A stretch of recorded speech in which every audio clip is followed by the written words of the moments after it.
there will his heart be also. Exactly.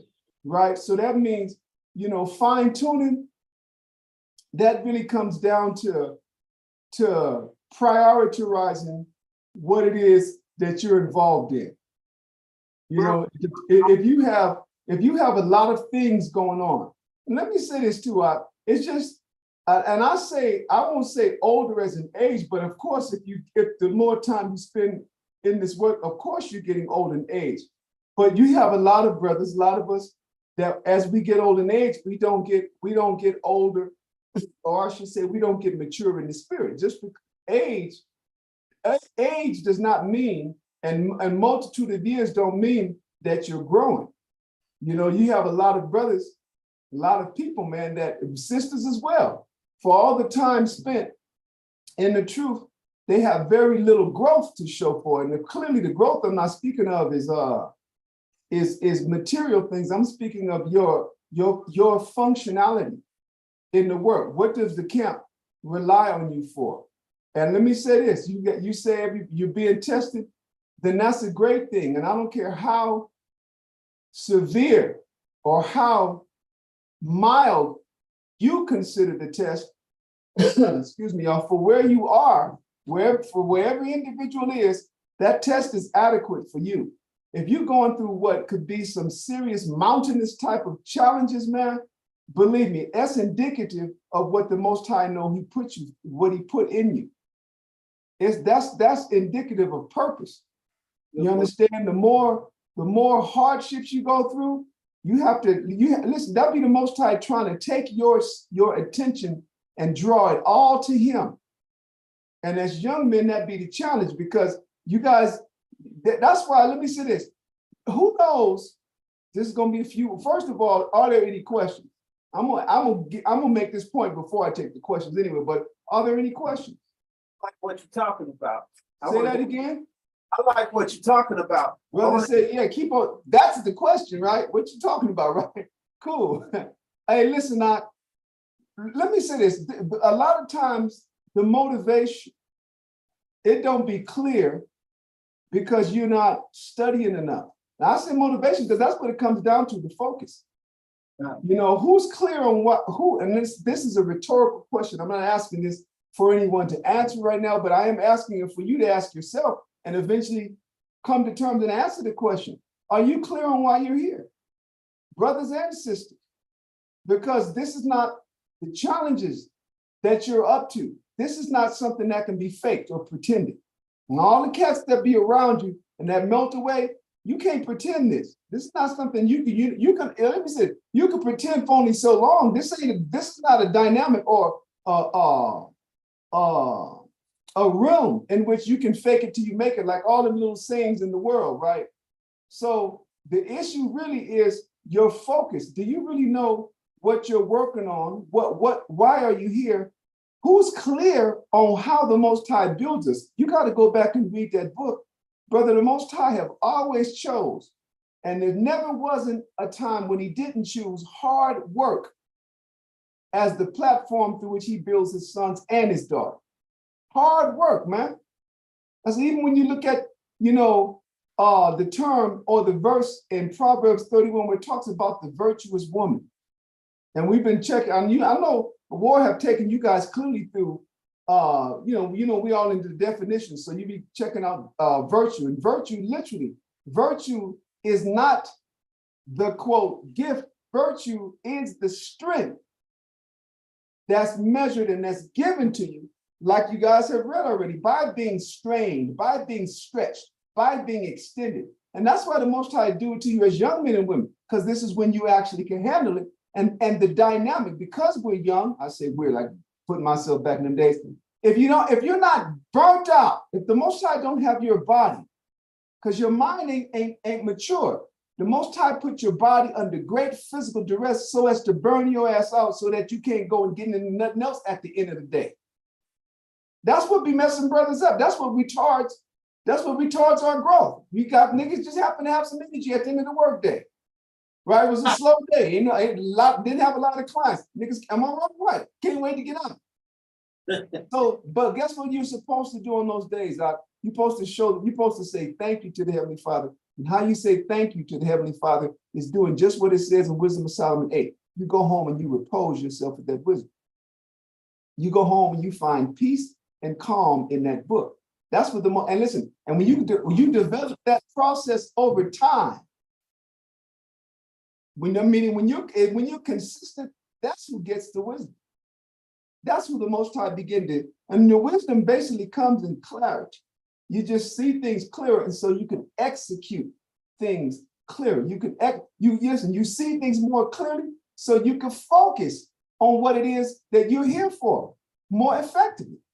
Like if you really understood the prize, and that'd be the big thing. Most of us don't understand the prize. We don't understand what the true value of what we're working toward, man. So imagine, I don't know, because I can't put words to it, just imagine being in a circumstance where tired isn't even an issue, where time isn't even an issue, where health isn't even an issue, where age, because that's what immortality is. Immortality, that's why we can't really, I guess it is a challenge to get motivated, I should say to be motivated by the prize that lies ahead of us, by the goal that lies ahead of us, because we really can't conceive it. That might make it, and that's why the Most High got somewhat of a description in the book, so that we can have an idea. But the truth of the matter, it can't be articulated, the greatness of what the Most High got in store for Israel. That can't be articulated. So, like the kingdom. Someone had asked me a question. They're under the impression, or we're under the impression, that what we're working toward, the kingdom, let's say the capital of our kingdom. What the kingdom is going to be. The kingdom is the planet Earth. A lot of brothers to this very day still, somewhat older brothers, they don't really understand that what we are laboring for, the kingdom is already designated for Israel. Either you're going to be there or you're not. There's nothing that can be done that sees to it that Israel doesn't get the kingdom, or that the kingdom somehow bypasses Israel. That's not going to happen. What could happen is your ass might not be there. You might be swimming in that lake with, who was it? The rich man and Lazarus. The rich man. I was going to say Lazarus. We're going to go over that. So, when the brother asked the question, it was two people actually asked the question, and I hadn't really given it much thought about the kingdom, the New Jerusalem, the descriptions. Is it literal, or is it parabolic? And it's literal. This thing is going to be real. It is. And listen, and here's the beautiful thing about it. Matter of fact, go there. That might be Luke 16. And is that Luke 16 what that talks about the rich man and Lazarus? Let's talk about Abraham's bosom. They got all them religious songs and stuff. Rock my soul in the bosom of Abraham. Brother, the bosom of Abraham, the kingdom, right? The bosom of Abraham is Jerusalem. Like the bosom of somebody is the center. Right? It's not saying the arm of Abraham. Right? It ain't saying the bosom is literally the heart of the person, the center of the person. And that's what's going to be the kingdom. So that's what we're laboring for. And I don't care what challenge that you have that lie before you, the greatest challenge really comes from within you meeting it. And so a lot of times we don't meet them challenges. We couple youth with the fact that we're not really clear on what we're striving for. Well, we're striving for immortality. Hell, that makes it even a little bit harder for it to be clear, because who has an idea? I can't tell you what immortality is like because I'm mortal. And so every reference I would use would be mortal. Time, health, right? Age, everything. So what really is it? It's angelic, man. That's why the Most High referred to this thing that we're in right now is an earthly tabernacle. He even call it a body. It's because it's just a house for that element of you that is eternal. And the question is, where do you want to spend the eternity? And are you motivated enough to do what it takes to spend eternity, right, in the bosom of Abraham. So I want to talk about that because the motivation factor, that's a big deal, man. You have to be motivated to pursue what's already designated for you. And you also have to be motivated to what? To avoid and to shun all the distractions. That requires just as much motivation. The peril, right? The peril in losing your crown should be just as motivating as the prize in gaining your crown, because you don't have a whole lot of options, man. It's not a whole bunch of that whole Catholic concept of purgatory one, and then you got to wait here for 1,000 years till you learn your lesson. Then you're going to be saved or you're not. And listen, you guys, have you been listening to the news? You know that these different movements that we just came out of a couple of years ago, maybe 1 year ago now, 2021, they're rolling the lockdowns. They're already inoculating people. Lockdown 2.0. And this one is going to be more what? This one's going to be more challenging, and it's going to be more severe because they got too many rebels. You got all of these different, quote, what they call the social justice warriors on the left hand and on the right. That is not having it this time around. Too many people lost everything. The middle class has almost completely been decimated. In the midst of all of that, you guys, we all still have to focus. Okay. Uno de los cinco está ahí. ¿Dónde? Bajo la bocinita, en el mueblecito. ¿Le mueve? Ajá. Acaba de ponerlo. Oh, okay. Entonces son 15 aquí. Okay. Okay. Gracias, papá. De nada. Excuse me, y'all.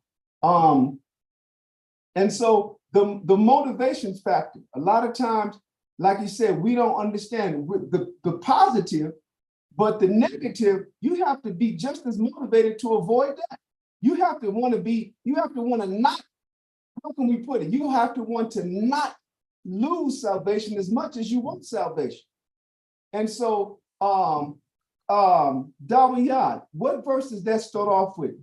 It might start off with verse, I think it's Luke chapter 16, but I want to go to the whole bosom of Abraham. I want to actually do some reading to describe the New Jerusalem, man. You guys do know that there's one person that we have in recorded history that have actually walked through the New Jerusalem. Y'all know that, right? Yes, exactly.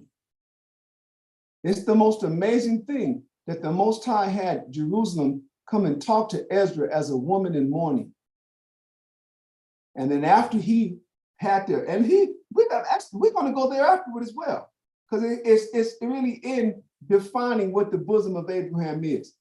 But that's why I said this is a real thing. And you read the scriptures and you read books like Isaiah chapter 61, and it tells you that the Gentiles shall be your vine dressers.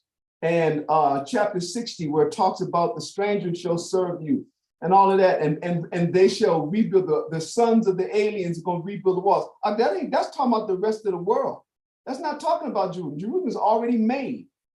Jerusalem is made by the hands of the Most High. Boom, literally. And he gave Ezra the opportunity to walk through a model of it. The most amazing phenomenon. But we'll read that afterward. So Dawiyad, it's chapter 16. Let me get it. And I think you're gonna start off at like verse 19 or 20. Right. Go ahead. Luke chapter 16 and verse 19. There was a certain man, rich man, which was clothed in purple and fine linen. Go ahead. And fared sumptuously every day. And there was a certain beggar named Lazarus, which was laid at his gate, full of sores, and desiring to be fed with the crumbs which fell from the rich man's table. Moreover, the dogs came and licked his sores. Right. And it came to pass that the beggar died and was carried by the angels into Abraham's bosom. Now let me say this on this is a parable speaking of what lies ahead of us. All right, what we're fighting for. Abraham's bosom is not a mystical place Abraham's bosom is symbolic for the actual kingdom of heaven. It's symbolic literally. Remember, that's who the Most High. Let me say this. Why are we getting the kingdom? Why is Jerusalem the prize? Because that's what the Most High, this is all based on the promise that the Heavenly Father made to Abraham. And that promise is constantly repeated, right? That I'm going to give to you this seed, to your seed, this land. And then you go and read other verses, chapter what? Chapter 15 of Genesis. And it gives you, chapter 15 of Genesis, it gives you the dimensions, at least, not the dimensions, but the borders, right? And that's a small, it's detailed, but not as detailed as it is in Joshua chapter 1. Joshua chapter 1 provides a little bit more dimension to the borders. And then you get to, where is it at? In Ezekiel? I forget what chapter, but it might be chapter, no, it's not chapter 23. He gives you all the dimensions in detail of all the tribes where they were at. And that was just a small section of what they call Palestine today. That's not talking about, that's why the scriptures define the measurements in our terms, right? The Bible speaks of furlongs and stuff like that. But when you do the calculation, brother, imagine a place that's 1,500 miles wide. Talking about the width of the territory. 1,500 miles in length and 1,000 miles, y'all, 1,500 miles high. That's the city itself. It's like 3/4 or 2/3 of the United States territory.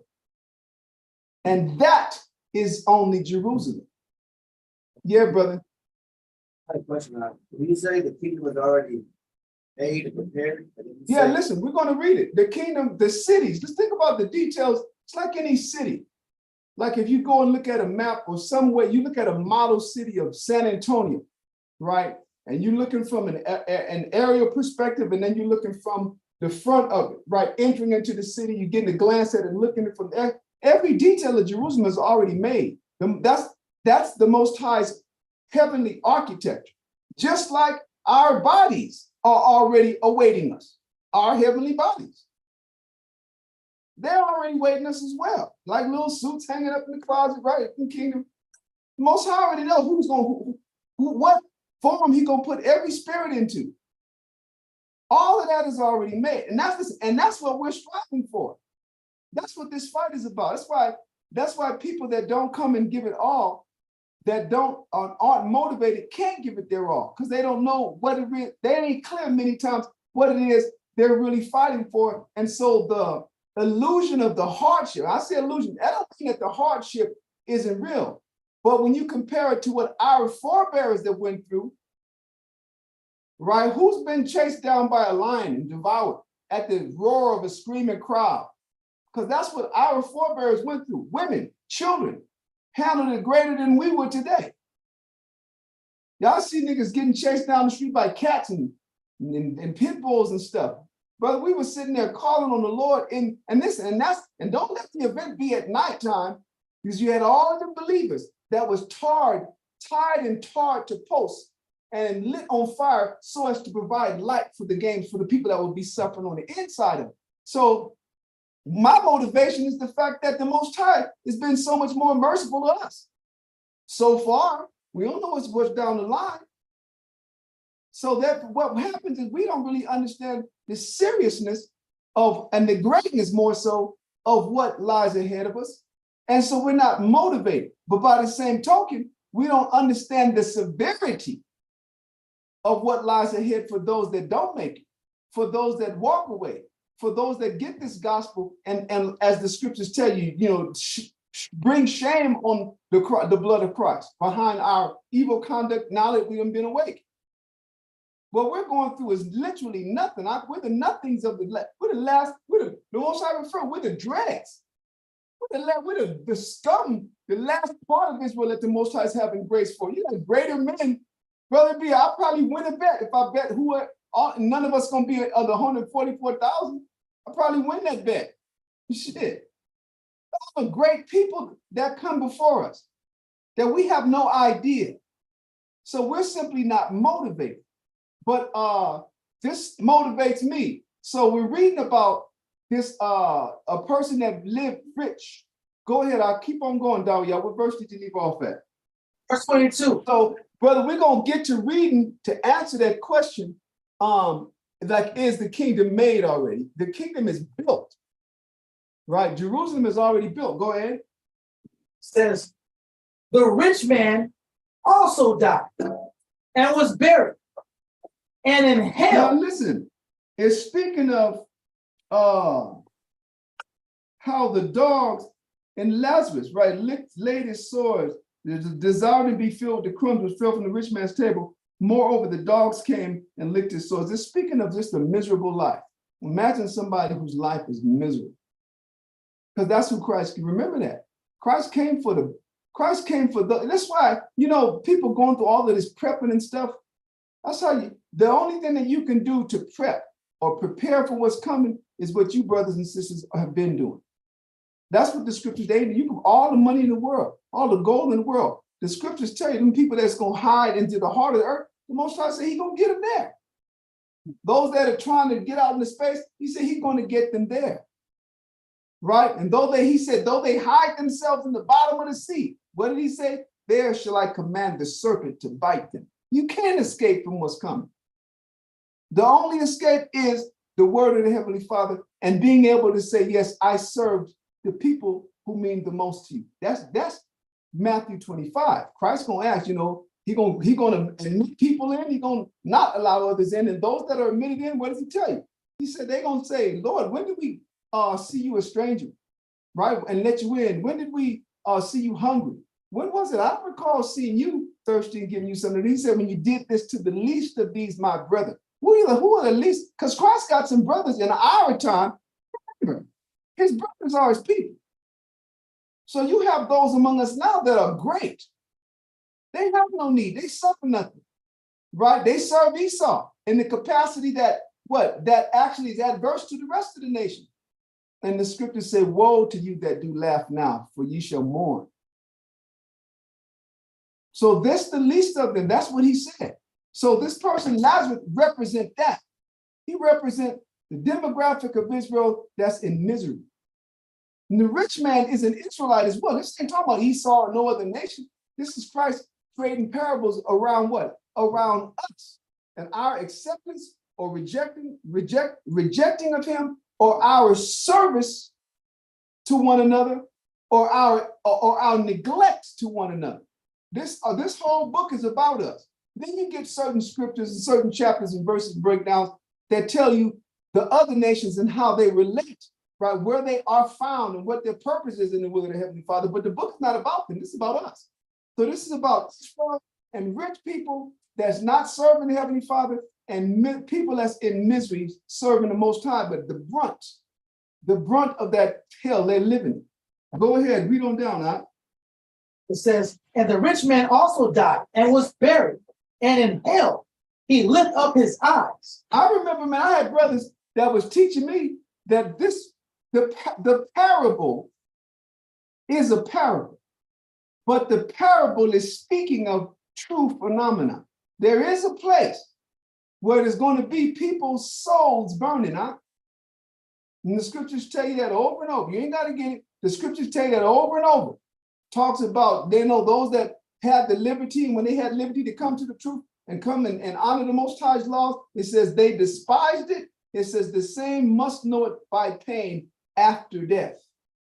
And then that's repeated a few other times. Well, that's why Christ said what? Don't be worried about some people. Don't fear them that could kill the body. And then after that, they could do nothing. It says, fear him who could kill the body and what? And the soul.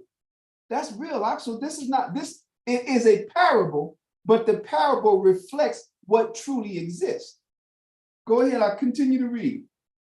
And in hell he lift up his eyes, being in torments, and seeth Abraham afar off, and Lazarus in his bosom.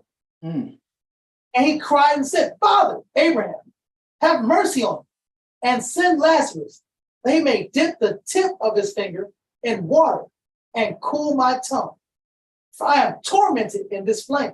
Brother, listen, I'm going to say this. I don't know all the people in YouTube land that's listening, but a whole lot of Israelites gonna find out they're gonna get their paycheck from being man pleasers. They're gonna get their paycheck from being confident in shepherds that the Most High sent up, instead of actually focusing on and holding the shepherd's feet to the fires of the true message. Them flames are going to be real, and that's why the scriptures tell us what? In Matthew 7, not everyone that cries, Lord, Lord, shall enter. He's talking once again to us.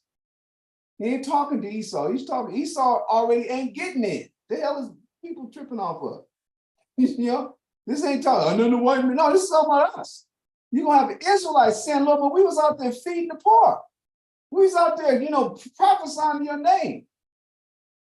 And he's going to look at him and say, oh, yeah, but you got the mark of the beast. And they ain't going to know what the hell he's talking about.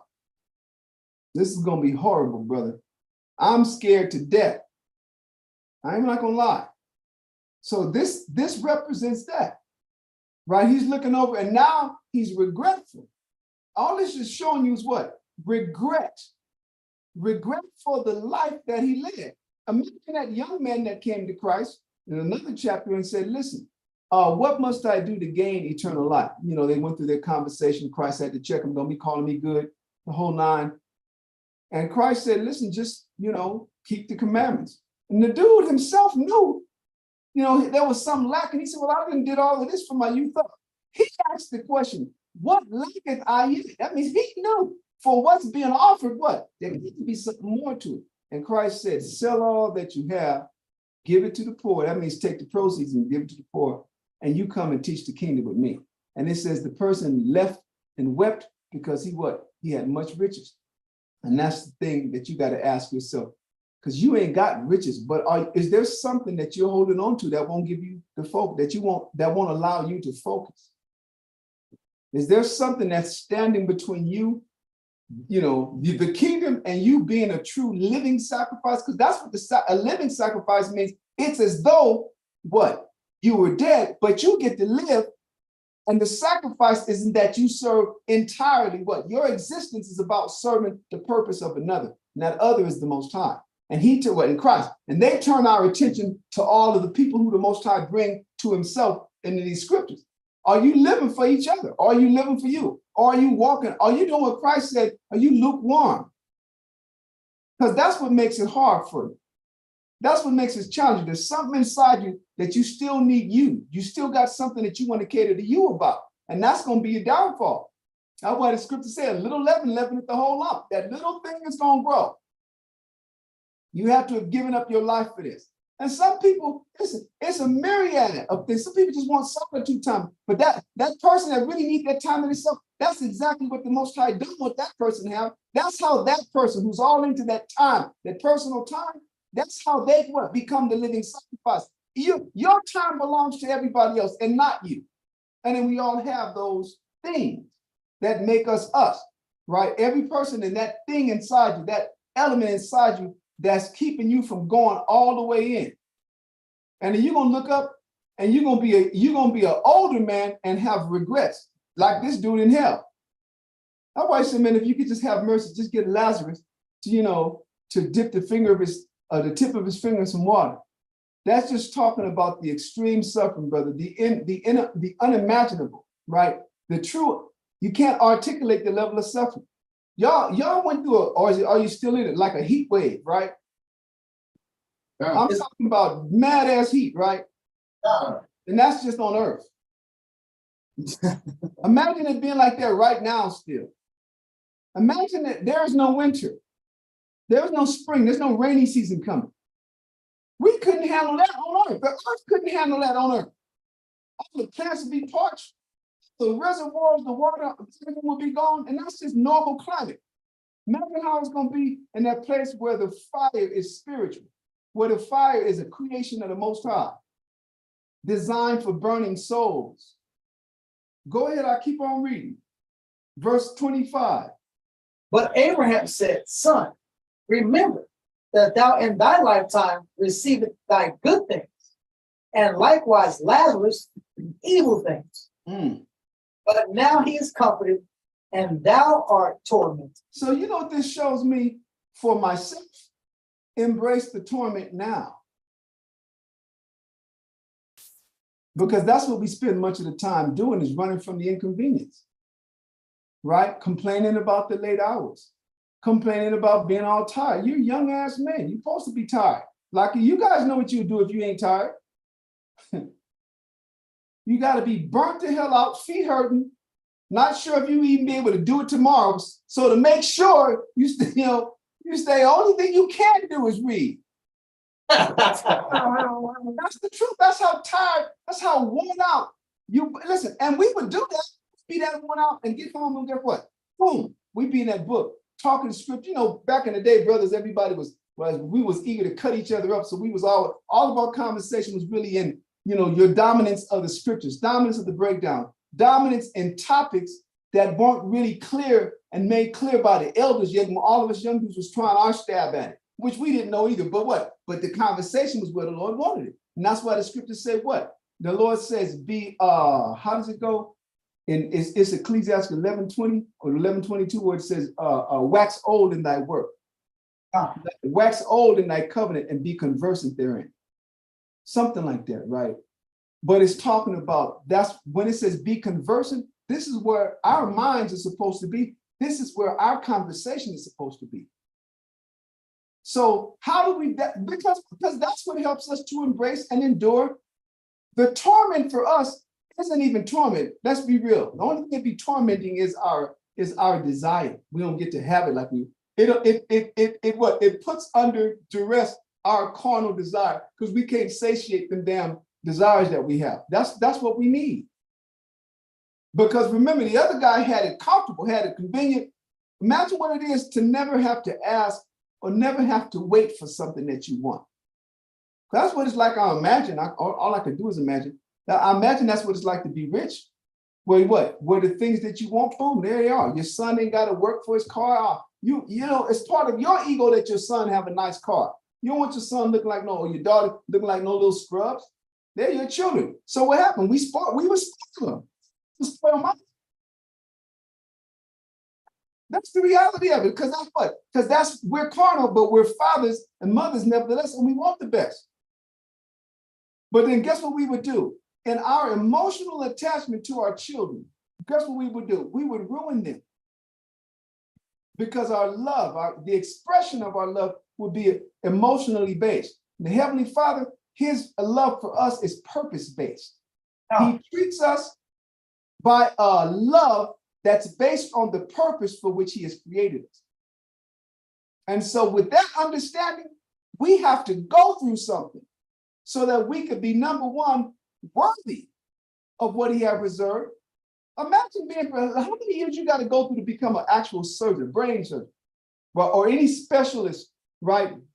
Doctors that, do reconstructive surgery for athletes that got busted up in whatever sport, right? People that do reconstructive surgery on burn victims. You know how many years people give their life to that? Say that again? About 12 years and maybe 2. And that's the blink of an eye. Well, here the Most High done told you in Isaiah chapter 2, done told you in Micah chapter 4, that what? Done told you in 1 Corinthians chapter 6, and all over the place that what? That your job is to rule the planet. Your job is to instruct the nations of the laws of the Heavenly Father. That's why they ain't gonna get them, but he gonna put them in our minds. He gonna put his laws in us so that we could teach it to the other nations. He said we're gonna judge and set in order powerful nation. So guess what you're going through? You're being prepared. You're being capacitated for that. That's the purpose for which you were created. That we keep on dropping the ball. Our history is fumbling. We keep on dropping the ball.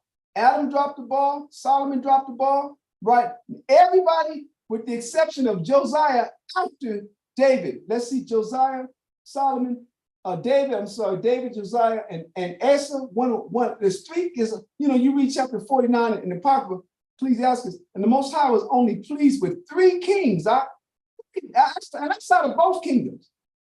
Literally nothing good sprang out the north for all of us brothers to be all proud about being from the northern kingdom. I don't know why. He had one king that pleased the Most High, not even one. Hezekiah. Say that again. Yeah, the other king was Hezekiah. Hezekiah, Josiah, and David to begin with. Exactly. and everything else, the Most High said they were defective. They had defects. So that's what he's doing with us. He's working out our defects. And what purges you? Heat. What works out defects? Being beat into shape. So we're going to end up losing our crown because we're what? We're running from or fleeing the torment that's designed to what? To purge you. And you're going to end up running to the torment that's designed to punish you. That's what people don't get. This when you run from them battles, like when you run from putting your house in order, when you run from putting yourself in order, brother, you're setting yourself up for a miserable eternity. Anyway, continue to read, Doc. Verse 26. And besides all these, between us and you, there is a great gulf fixed, so that they which would pass from hence to you cannot, neither can they pass to us that would come from thence. Exactly. That means what? That means these two realms are separated. Ain't nobody can help you now. All the help is now. Go ahead, read on down. And then he said, I pray thee, therefore, Father, that thou wouldest send him to my father's house. Mm-hmm. I have 5 brethren, and that he may testify to them, lest they also come into this place of torment. See that place is so bad, he don't even want nobody else in his family to suffer. Go ahead, read on down. Abraham said unto him, they have Moses and the prophets. Let them hear them. What now? What does that mean? We know what that means. That means what? They got the book. And this is Christ telling us that it starts with what? The Old Testament. That's what Moses and the prophets is. He said, yeah, well, they have what you had. This is showing you you're worried about your father and your 5 brothers coming. They already have the remedy to avoid this place. Go ahead, read on down. He said, nay, Father, Abraham, but if one went unto them from the dead, they will repent. So he's like, no, they'll take the message more serious if you send somebody from this place. I guess he imagined the niggas will arrive with the message all smoky, right? Smelling like sulfur, whatever it is that's fueling the fire. But that's not what he sees. He said, no, man, they got to come from here. And Christ, this is alluding to what? This is alluding to Christ, because he rose from the dead. Read on down. I'm sorry, Dawiyah. I see Amayetis. I just popped. Shalom, Amayetis. We're in Luke 16, the last verse, and then you can dive in the next one, okay? Go ahead, verse 31. Read that, Dawiyah.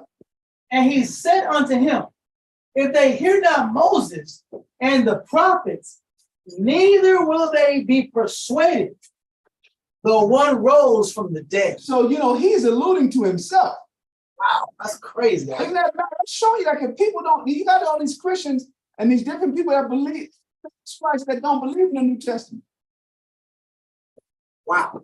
The whole purpose of the New Testament was to prepare us for the coming of Christ. The New Testament. The whole purpose, of the Old Testament was to prepare to listen. I had a Nagaha one day this was a while back, I don't know, maybe 4 years. It was quite a while. But he called me with some brother that he was dealing with. It was one of his work companions. And they got into a discussion. And I forgot the nature of the discussion. But by the time it got to me, the brother was trying to talk about how Christ wasn't, there wasn't, in the Old Testament, there was never an expectation of Christ. It's an expectation of Christ. Well, he was talking about you can't. I said, brother, what is it that creates an expectation of anything, whether it's Christ or anything else? Is the announcing of it first. That's what makes people say, okay, it's been announced, so you start waiting on it. It's like that with movies. Niggas don't wake up in the morning and dream up a movie. They see a trailer and be like, shit. Now they can't wait for the movie to get out. An expectation of whatever movie it is have been created by what? By the trailer that's been released. Wrong or right? So how early was Christ spoken of? All the way in Genesis 49. So Christ is telling you, that's the whole point. The Old Testament and other areas in the Gospels, Christ told, that was his argument with the Pharisees. If you believed in Moses, then you would believe in me because Moses spoke of me. And Moses did in Deuteronomy, was it 15 or 18? Deuteronomy 18 verse 15. Christ is spoken of, the whole time.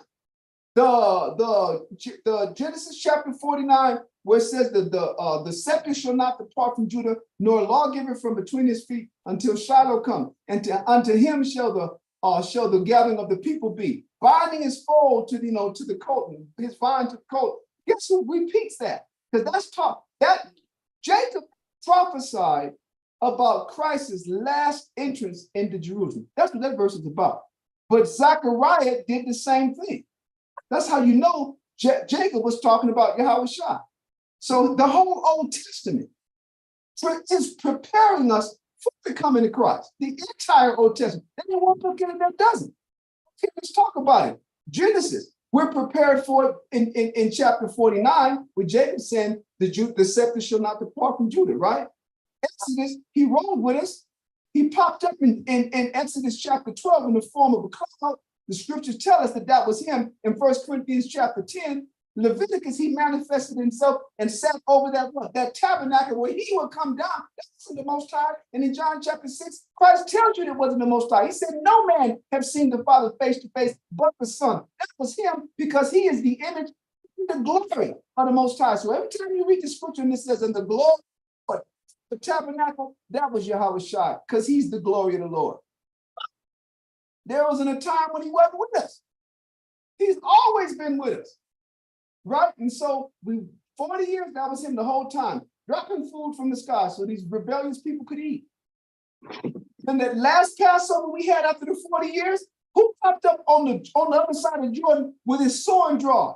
And Josh was talking smack like, who are you for us or are you for them? God, what are you talking about? I've been captain of this army. Now let's talk. That's the whole time. The whole book of Leviticus was us the Levites being trained, being taught and performed what was an allegory of what the whole nation would become, priests of the Most High. And the person that would come and to whom the sacrifices was made, that was Yahweh Shai. That was his house. That was his dwelling among us.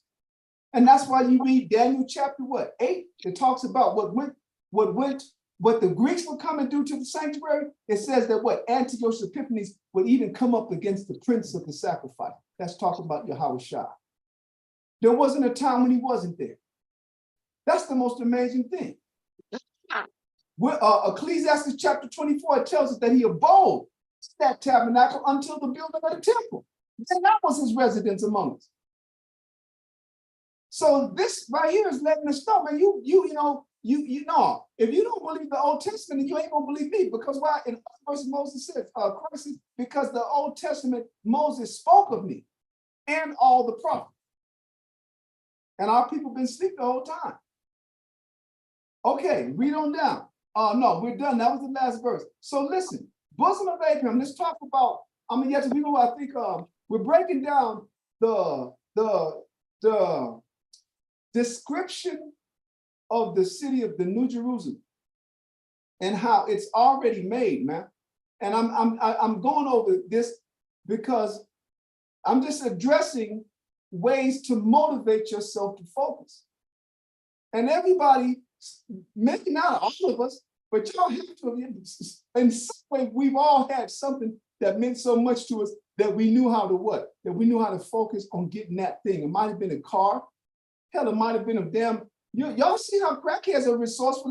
Right for that moment, they just need to get that thing. And so they lock into the ingenuity that required to get that next rock. Today, it's the drug of fentanyl, whatever it is to be, even drug addicts go through what's required to see to it that they secure their next hit.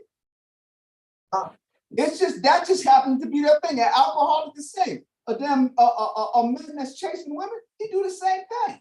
He go through whatever he got to do to get that woman. Then after the wee hours of the night, the club was joining out, and now it don't be about that when you find any woman. But he does what it takes. We all know what it's like to what? To sit back and focus on something and create a dynamic that's designed to acquire it. So that's what we're trying to read. We're reading this to see what is it that we're working for, man. What is it that we're sacrificing for? And why are we complaining? Because we really don't understand the magnitude of the greatness that's already designated for us. It's already ours. It was created for us. And the Most High said, I'm not going to give my glory to nobody else. That means no other nation gets this. They've been created to be subject. So go from there to Matthew chapter 8, I think. I want to prove that the bosom of Abraham is really speaking of the kingdom to come. The kingdom is the planet. I can't emphasize that enough. We'll read some scriptures on that. But the city, the Jerusalem, and the nations are going to build a kingdom on, just like the Most High had us in various parts of the world build up our enemies' kingdoms as a punishment, right, for our rebellion. That's what he's going to have with the nations. But nobody's going to, there's not one nail, one human element, right, one earthly element that's going into the construction of Jerusalem, because it's already built. You had people lying. I mean, I like looking at the little website, what do you call it? The I don't know if they're memes, but they be posts where somebody supposedly lived. They used a telescope or some magnified, and they saw this city floating in the sky. You haven't, lying asses. Sun is open. Right. But you ain't got to be lying and acting like they scientists and created this powerful scope, and there's this big thing out there floating, and it looks like a city. It's a lie. You ain't gonna see that until scriptures tell you won't see it until it's coming. Christ even said that, right? Not say that, they're gonna say, lo here, lo there, right? He said, no, the kingdom of the Most High is within you. So that's a lie. The Most High got that revealed from the eyes of man, including his telescopes. I'm gonna get to chapter 8 of Matthew, start up at verse 5. Matthew chapter 8 and verse 5. And when Yahushua was entered into Capernaum, there came unto him a centurion beseeching him, and saying, Lord, my servant lieth at home sick of the palsy, grievously tormented. And Yahushua saith unto him, I will come and heal him. The centurion answered and said, Lord, I am not worthy that thou shouldest come under my roof. Who understands this dialogue? This dialogue is an Israelite that is repentant because of the position and the work that he had. That's why he's saying, I'm not worthy. He's a soldier. That's what? That's working for the oppressive Romans against us. Huh? Just like the publicans were Israelites that were set up to collect revenue on behalf. Now, not all soldiers, but this one is one because he knows about the Lord. But he's raised in a different culture, in the Roman culture. And that started, guess when that started? That dynamic of us really working close started with one of, you guys know the Maccabees brothers, right? You know that 5 of them. And out of those 5, only one of them had posterity. And that was Simon. Like you had Judas, Eleazar, I'm trying to think of all, Judas, Eleazar, Jonathan, Simon, and the 4th one, I can't remember the 4th one, the 5th one. But Simon, he's the one that the Most High allowed to keep the house of Hasmonean's name in the earth. So he had sons. One would eventually be named John Hyrcanus. You read about him in the Apocrypha, I'm sure you guys have. And then John Hyrcanus had sons who in turn had John II. John II and his brother, John Hyrcanus II and his brother Aristobulus, right? And Antigonus. These cats was fighting for the priesthood. These was all this direct descendants of Aaron through Phineas, Aaron through Eleazar through Phineas. They were the right ones, but they started fighting over the ones that belonged there. The one who had the right to it was really, let's say, overshadowed by his brother. And so that brother and Aristobulus killed Antigonus, and then him and John Hyrcanus. Now it was during that time when Pompey had to begin. Gnaeus Magnus Pompey, the Roman consul. He's the cat that saw to it that the temple in Jerusalem was set up correctly. Now, John Hyrcanus, guess who he had? He had a servant who was an Idumean, an Edomite, whose name was Antipater. Sometimes you'll see Antipas, but his name was Antipater, and Antipater was Herod's father. Antipater had two brothers. Antipater had three sons: Phallius, a Herod, and another one. Or it might have just been two. The point is, that is the time when Israel began to join and be soldiers in the Roman army. All the way back in the final days of the Hasmonean dynasty. And so we fought, believe it or not, we fought for Gnaeus Magnus Pompey. We fought for Julius Caesar. When he got killed, then John Hyrcanus and Antipater, Herod's father, that's when it was Julius Caesar that put Antipater over all of the Israelite public social affairs. And he left John Hyrcanus as the high priest. And then we began to go and fight for Caesar. We went down, you see the movies, right? They never showed the Israelites helping Julius Caesar take down, guess who? Take down the Egyptian, Cleopatra's brother. Yeah. Then when Julius Caesar got assassinated, we continued to fight for Mark Antony. And that was when we became, we got so high up in the Roman structure, a lot of us became centurions, just like Cornelius. So when this person is saying, this is not a Roman that somehow got, let me say that they respected us, and there were decrees that went out how we had to be allowed to keep our laws, keep our culture. And if there was in certain areas like Ephesus and a few other cities where we were complaining we didn't want to fight in the army, we were exempt from having to fight in the army. But those that wanted to, wasn't no big deal. We did. And that's where this guy is coming from. That's why he said, I'm not worthy that you should come into my house. Because he's a soldier of the force that's oppressing Israel. Read on down. That's like a history that you'll get it, but it's interwoven with First and Second Maccabees, the latter part of First Maccabees, and then the certain section in Josephus. Gives you a whole lot of detail. You're talking about a whole lot of reading. Go ahead, I'll read on down. Matthew chapter 8 and verse 8. The centurion answered and said, Lord, I am not worthy that thou shouldest come under my roof, but speak the word only, my servant shall be healed. Right, so that's a position, that's not a nationality. The position is nothing more than a soldier in the Roman army that's responsible for 100 soldiers. That's what a centurion is.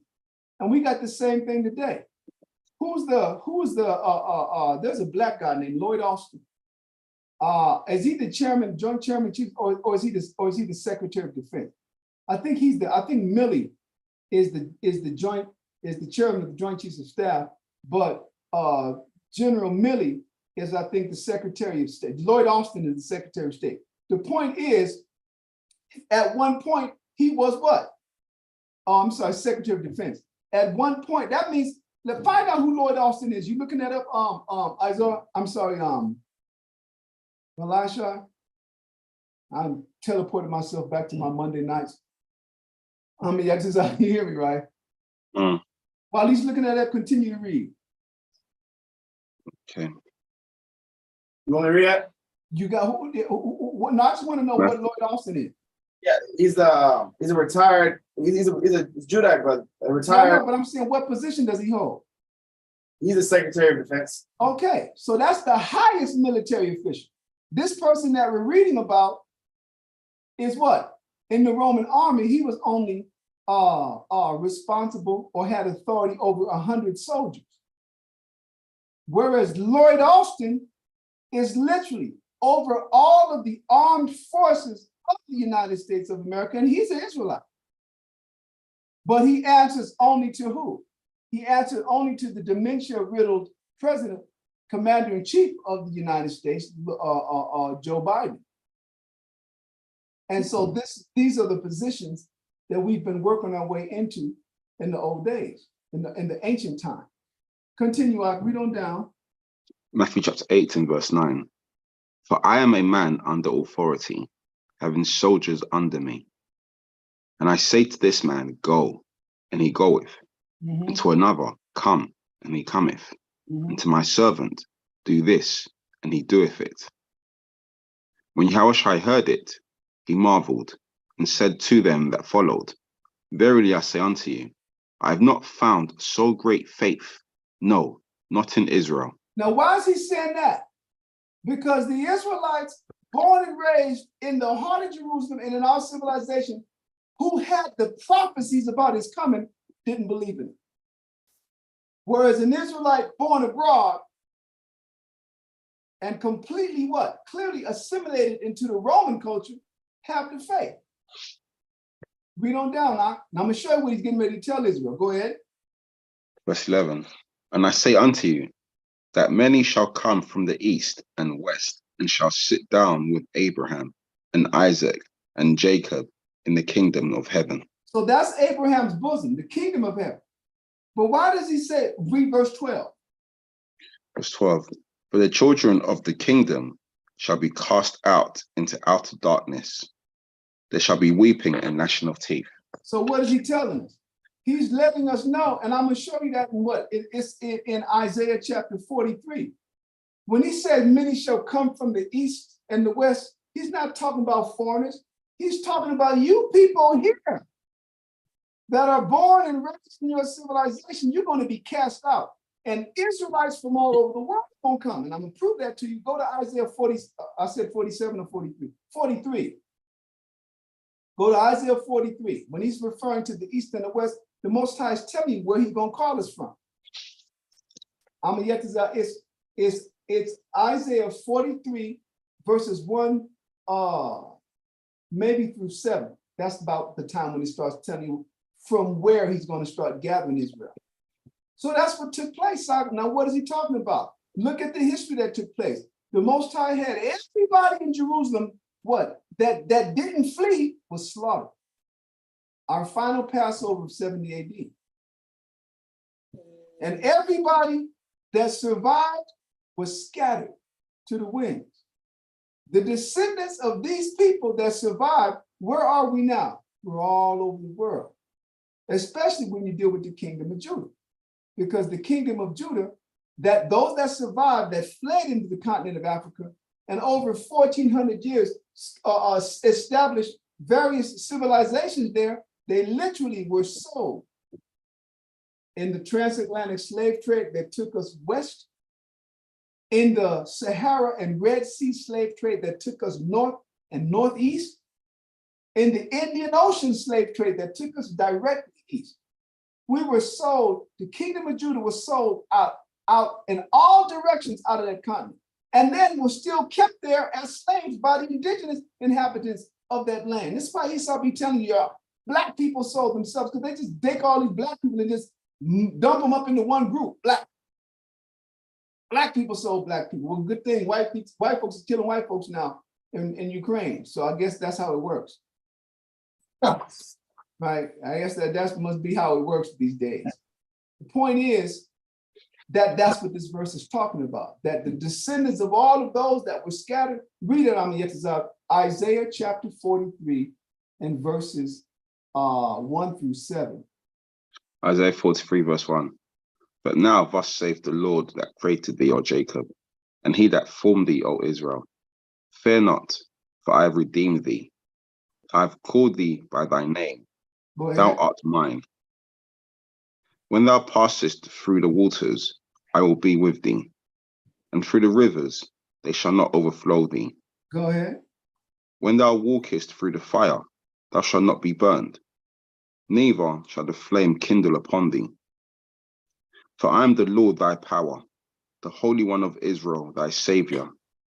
I gave Egypt for thy ransom, Ethiopia and say before thee. You know what he's telling? He's reminding us of the things that he already did for us. When he said I gave Egypt and Ethiopia, that's talking about what happened with the Exodus out of Egypt.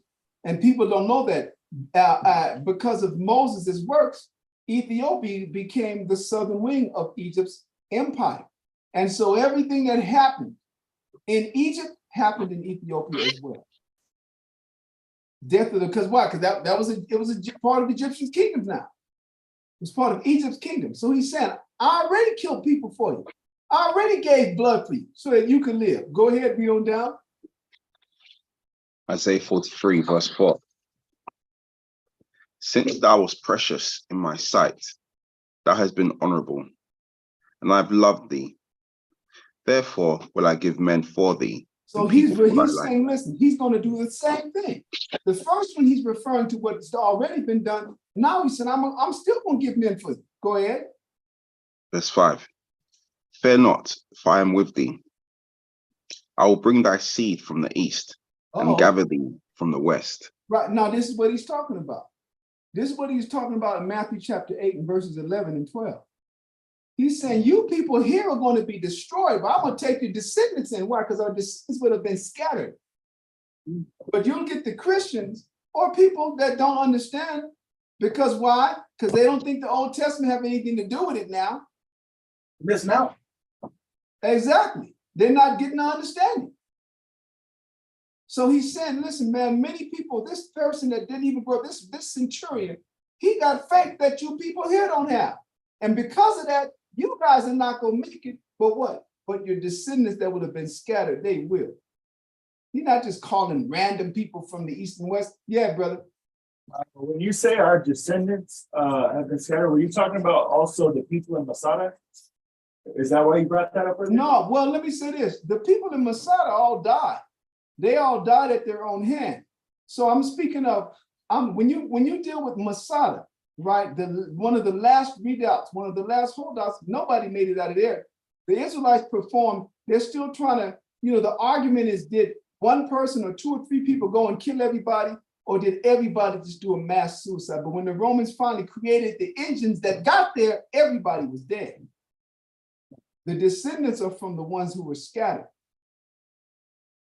Okay, and that clearing out of the land, that continued to like about 73 AD.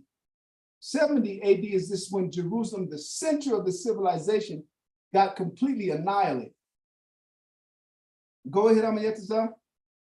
Read that Isaiah verse, 40. Isaiah 43. What verse is it now? Verse 6 now. Go ahead. I will say to the north, give up, and to the south, keep not back. So that means what? The east and the west, the north, that's talking about all areas of the planet. Go ahead. Bring my sons from far. What verse is that? I want you to read to verse 7. Okay. I think. Yeah, you wanted to, yeah. Okay. That was it? No, verse 6. I will say to the north, give up, and to the south, keep not back.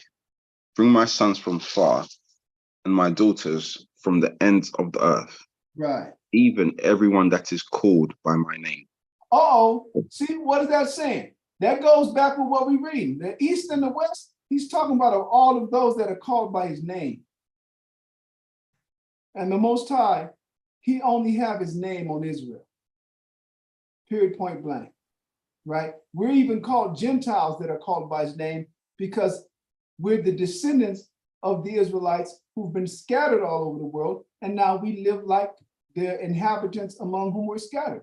We observe their holidays, we speak their languages, and we carry and practice their traditions. So going back, so listen, that's that. I want to do one more.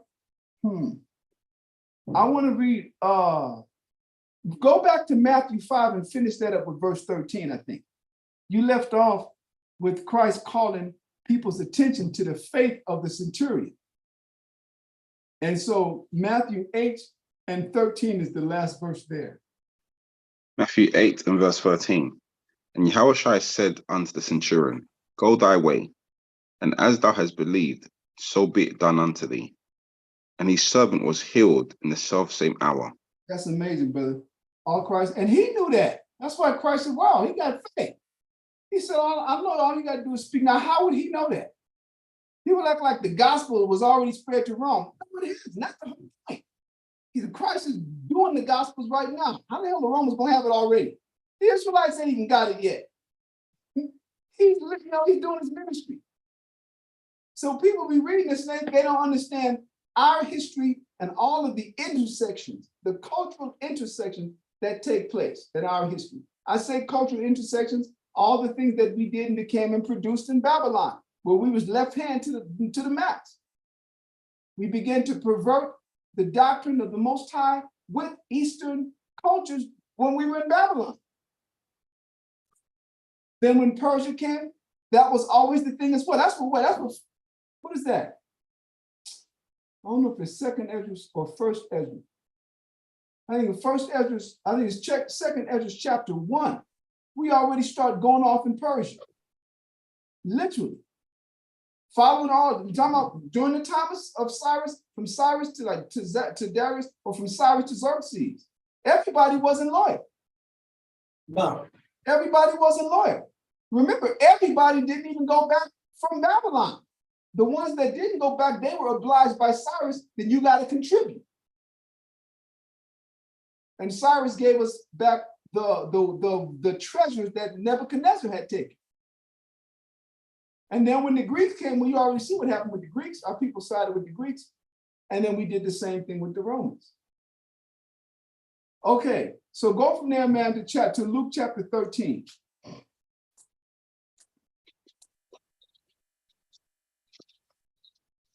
Luke chapter 13, I'm going to get the verse for you.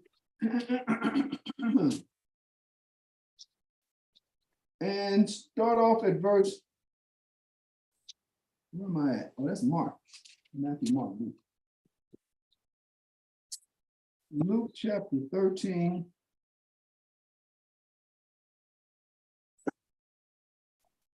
And verse, y'all forgive my time.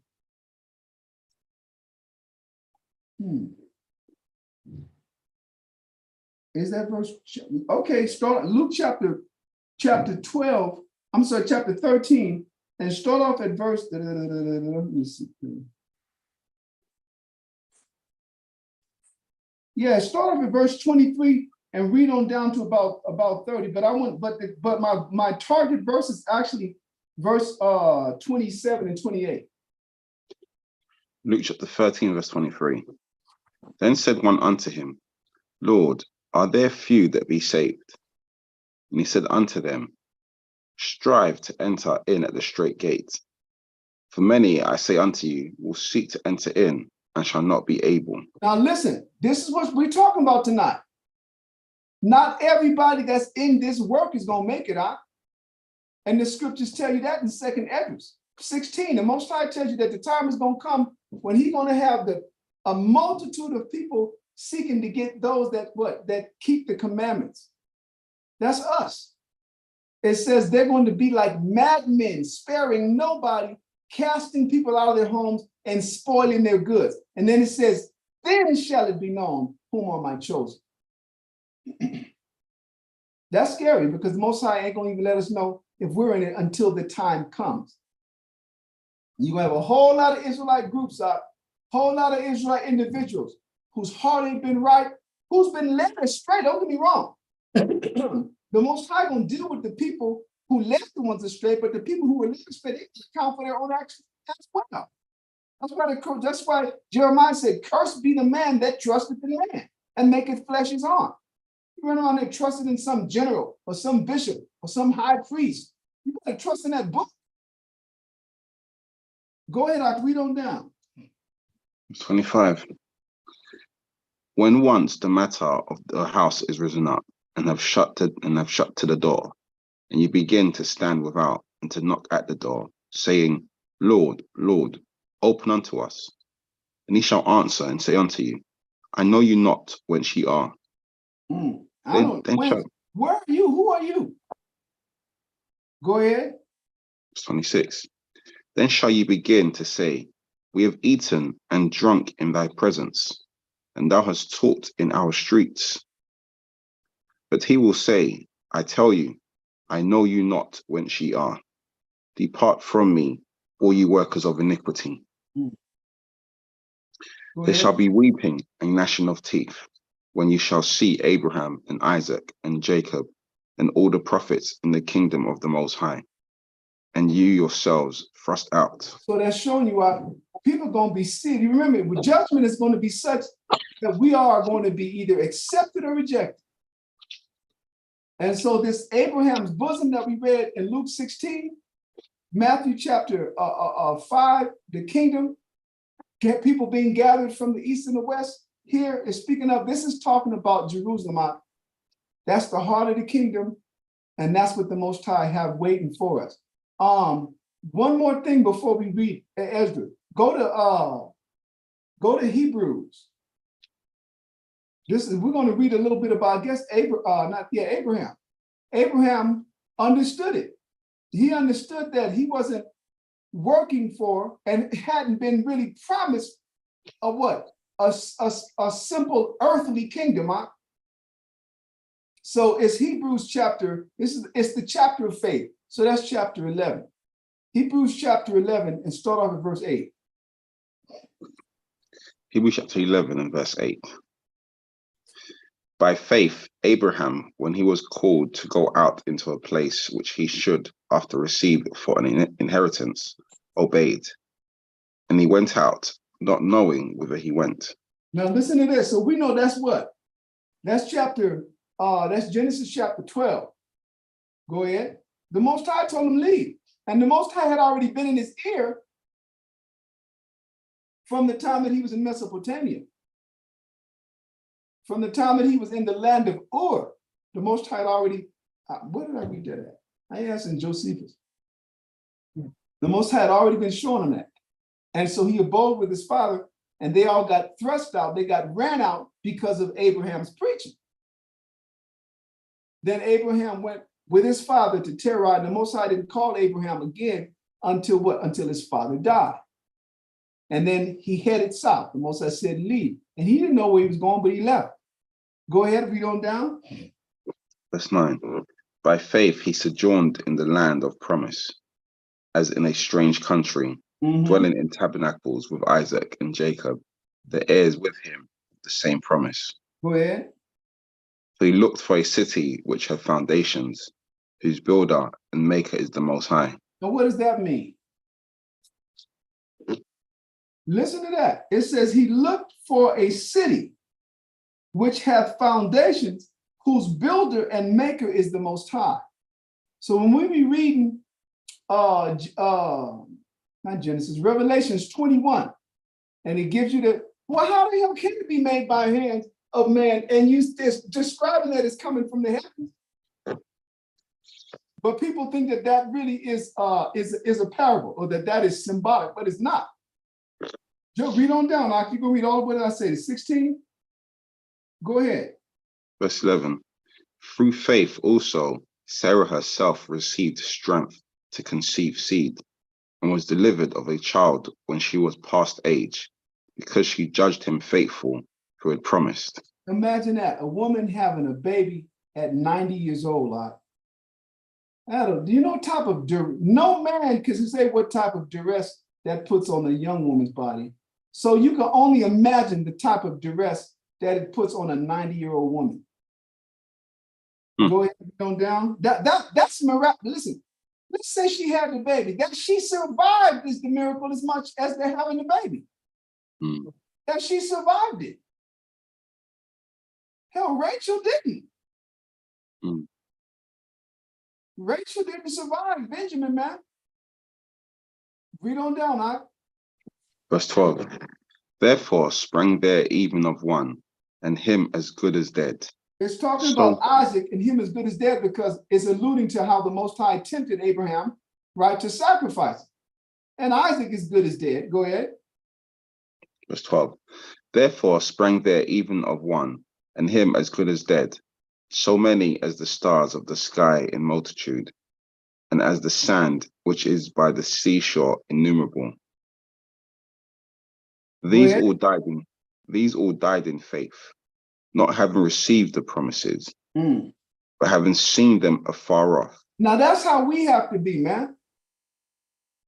If Abraham was like 4,000 years ago, 3,000 years ago, how much more closer to the promise are we at? And Israel, we be falling short, right? We be losing focus off of some very non-worthy things, man. Because we don't appreciate what's being offered, what's already ours, and we don't what? We don't appreciate it because we don't really what? Study. We don't really have an idea. Go ahead, read on down, huh? 13 from the top. These all died in faith, not having received the promises, but having seen them afar off, and were persuaded of them, and embraced them, and confessed that they were strangers and pilgrims on the earth. So if you got something that you want, well, listen, I'm talking about what I have to do often. I always got to remind myself, I'm just passing through here. I have to remind myself that because even in the spirit of building and building Israel, there's things that I want to do that might not be in alignment with what the Most High have reserved for me. And I don't know that until he give us the green light, until he keep the door closed. I don't be knowing. Everything like that don't be clear. So sometimes we'll give ourselves over in our mind to wanting to get something done, and it might not be the will of the Most High, but guess what? I have to always remind myself, this is his will, and I'm passing through anyway. Ain't none of it permanent. This is just a template to work on us and to measure us by. This is not it. That's why you read Judges, it says what? What is it, Judges or is it Joshua? It's Judges, where we're rehearsing the righteous acts. So this is dress rehearsal. Are you doing your best? But don't get attached. That was they what? They embraced that they were pilgrims and embraced them and confessed that they were strangers and pilgrims on the earth. Continue out. Verse 14. For they that say such things declare plainly that they seek a country. It's telling you, this is what we have to tell us. They that say such things. This is what we have to remind ourselves, which was remember the promise went to them. We're the recipients, we're the extensions of the recipients of the promise. They didn't get the promise yet. How are we gonna get it? We have to finish our work. Now, let me say this. Those people that we're reading about, they're already there. It ain't like Jerusalem is not inhabited, the New Jerusalem people. That's another mystery that people, it's written. But the apostles, did not Christ tell them that that's what he was going to do? I'm going to prepare a place that where I am, ye may be also. Did he not say that? No. Who do you think they are? Hell, Elijah's there, Moses there. That's why when the Most High came and Christ was on earth and he got transfigured, there was Moses and Elijah talking to what? Yahushua about his death. They're there already, huh? And the book of Esdras tells you that they're there. The Most High told Esdras, you're going to die, and I'm going to take you with me, and you're going to be with me and my son and others that be like you until the end. So these niggas is out there talking about they're everybody in the reincarnation of are insane and possessed. All these Israelites talking about, I believe he's Elijah. Nigga, let me just, you know what I'm talking about, right? Brothers be talking about certain cats, they believe that they're Elijah. Elijah's with the Most High. Are you reading the same book or are you reading the Quran? Anyway, keep on reading, now. Verse 15. And Hebrews chapter 11 and verse 15.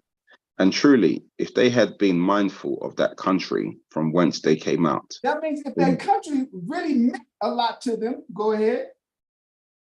They might have had opportunity to have returned. So once the Most High called them out, where their old folks and where they left, who they left, the place they left, that was all news. They began to be doing, listen, they did what we're supposed to do. They obsessed and fixated on that promise. What do you think got them through their battles, huh? If they weren't fixated and obsessed on the Most High's promise. That's the only way you really can abandon the thing that you think or the life that you had going on here. You have to have what? You got to become, like it tells you in the book of Acts about a couple of brothers that were addicted to the gospel. You got to become obsessed, right? And completely consumed with this opportunity that has been presented to us by Christ. Go ahead, I'll read on down. Last verse. Verse 6, Hebrews 11 and verse 16. But now they desire a better country, that is, an heavenly.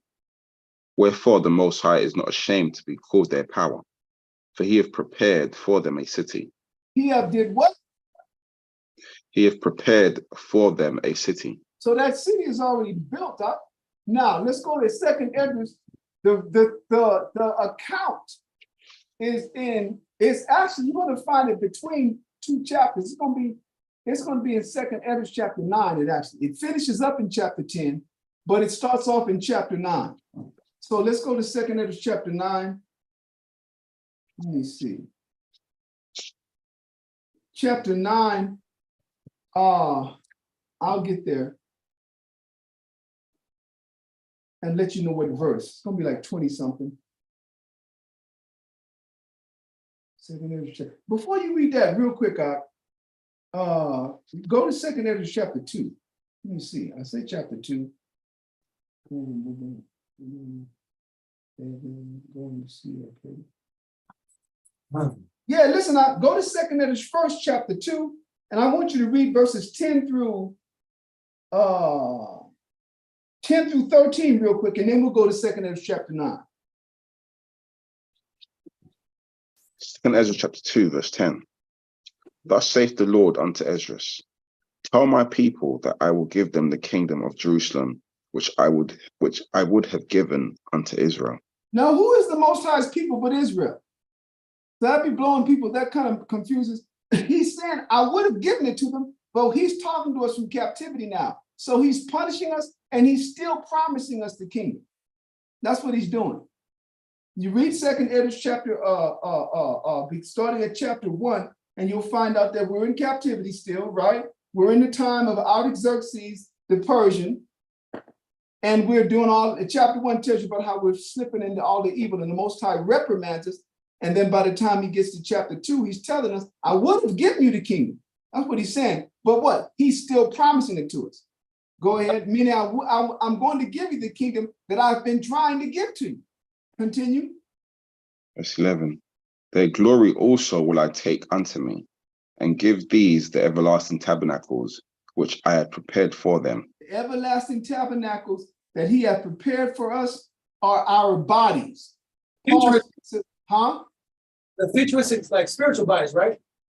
Well, listen, they're heavenly bodies, because they're going to be earth. Listen, the kingdom is going to be on earth, but it's a heavenly kingdom. So, imagine, like I said, that's all we really can do is read the scriptures and then try to imagine being immortal, but still being on the planet. The earth is righteous, but like Paul spoke of that, I forget what it is, in which I think it's second Corinthians, where he speaks of longing to be departed from what? This earthly tabernacle to receive the heavenly one. That's what this is. That's why it's plural. And their glory also I will take unto me, and give these the everlasting tabernacles. Remember, I told you that the Most High have the glory that we're in now. This goes with 1 Corinthians chapter 15, where it tells you we're under a process where we're changing from glory to glory. That means from image or from presentation to presentation. We're earthly right now. So he's going to take this glory, he's going to receive this and give us a heavenly tabernacle.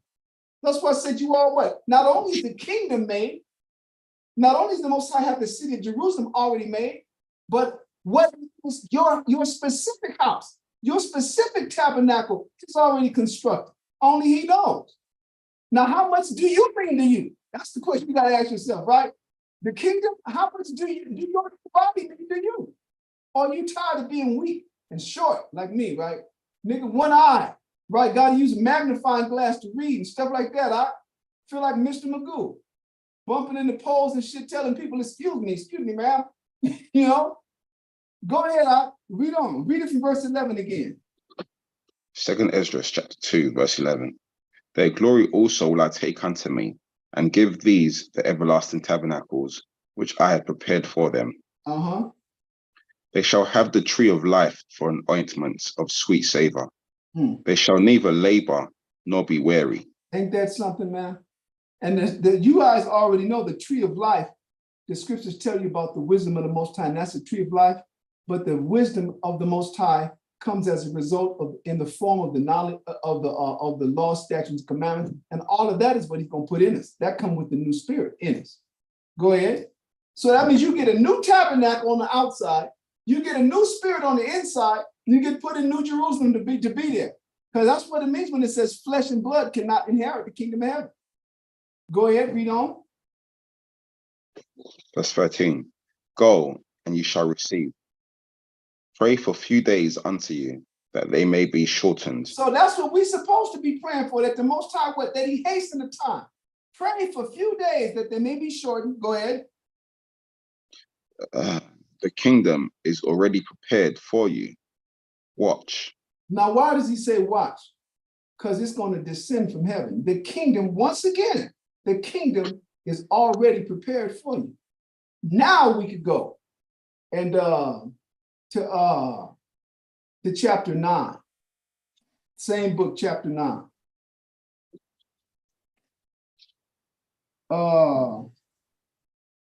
Second Ezra chapter 9, and I want you to start off at verse 23. Second Ezra chapter 9, verse 23. Nevertheless, if thou wilt cease yet 7 days more. Now, this is the Most High speaking to Ezra through an angel Uriel. You guys already know that. So he's done already, chapter 9 is where he's done already told us, you know, among many other things, he's let us know that the world to come is made for few. This world is made for many. He's letting us know earlier that the people that have despised the laws right now, when they have an opportunity to come, it's in this chapter earlier where it says the same are going to know that regret, because they're going to know it. They're going to find out by pain after death. So that's this chapter. So he's picking it up. Now he done given Ezra some message. Now he's saying, listen, I want you to go another 7 days, and I want you to go here, and I want you to fast. I just want you to eat these plants, these flowers of the field. Continue, Verse 23. Nevertheless, if thou wilt cease yet 7 days more, but thou shalt not fast in them, but go into a field of flowers, where no house is builded, and eat only the flowers of the field. Taste no flesh, drink no wine, but eat flowers only. So that means when it says drink no wine, he could drink water and eat the plants of that field. Go ahead. Verse 25. And pray unto the highest continually. Then will I come and talk with thee. So I went my way into the field, which is called Ardath, like as he commanded me. And there I sat among the flowers, and did eat of the herbs of the field, and the meat of the same satisfied me. After 7 days I sat upon the grass, and my heart was vexed within me, like as before. And I opened my mouth, and began to talk before the Most High, and said, Now from Oh. verses, excuse me, from verses 29 on down, he's speaking of, he's praying to the Most High, walking himself through the history. And I want us to skip ahead to verse 38. So verses 29 to 37, you guys can read on your own. But for the sake of time, I'm trying to get to how the Most High actually sent a woman to speak to him. And that woman was Jerusalem in a human form first. Go ahead, I read on down. Verse 38. And when I spake these things in my heart, I looked back with mine eyes, and upon the right side I saw a woman, and behold, she mourned and wept with a loud voice, and was much grieved in her heart. And her clothes were rent, and she had ashes upon her head. Go ahead. And then let I my thoughts go that I was in, and turned me unto her, and said unto her, Wherefore weepest thou? Why art thou so grieved in thy mind?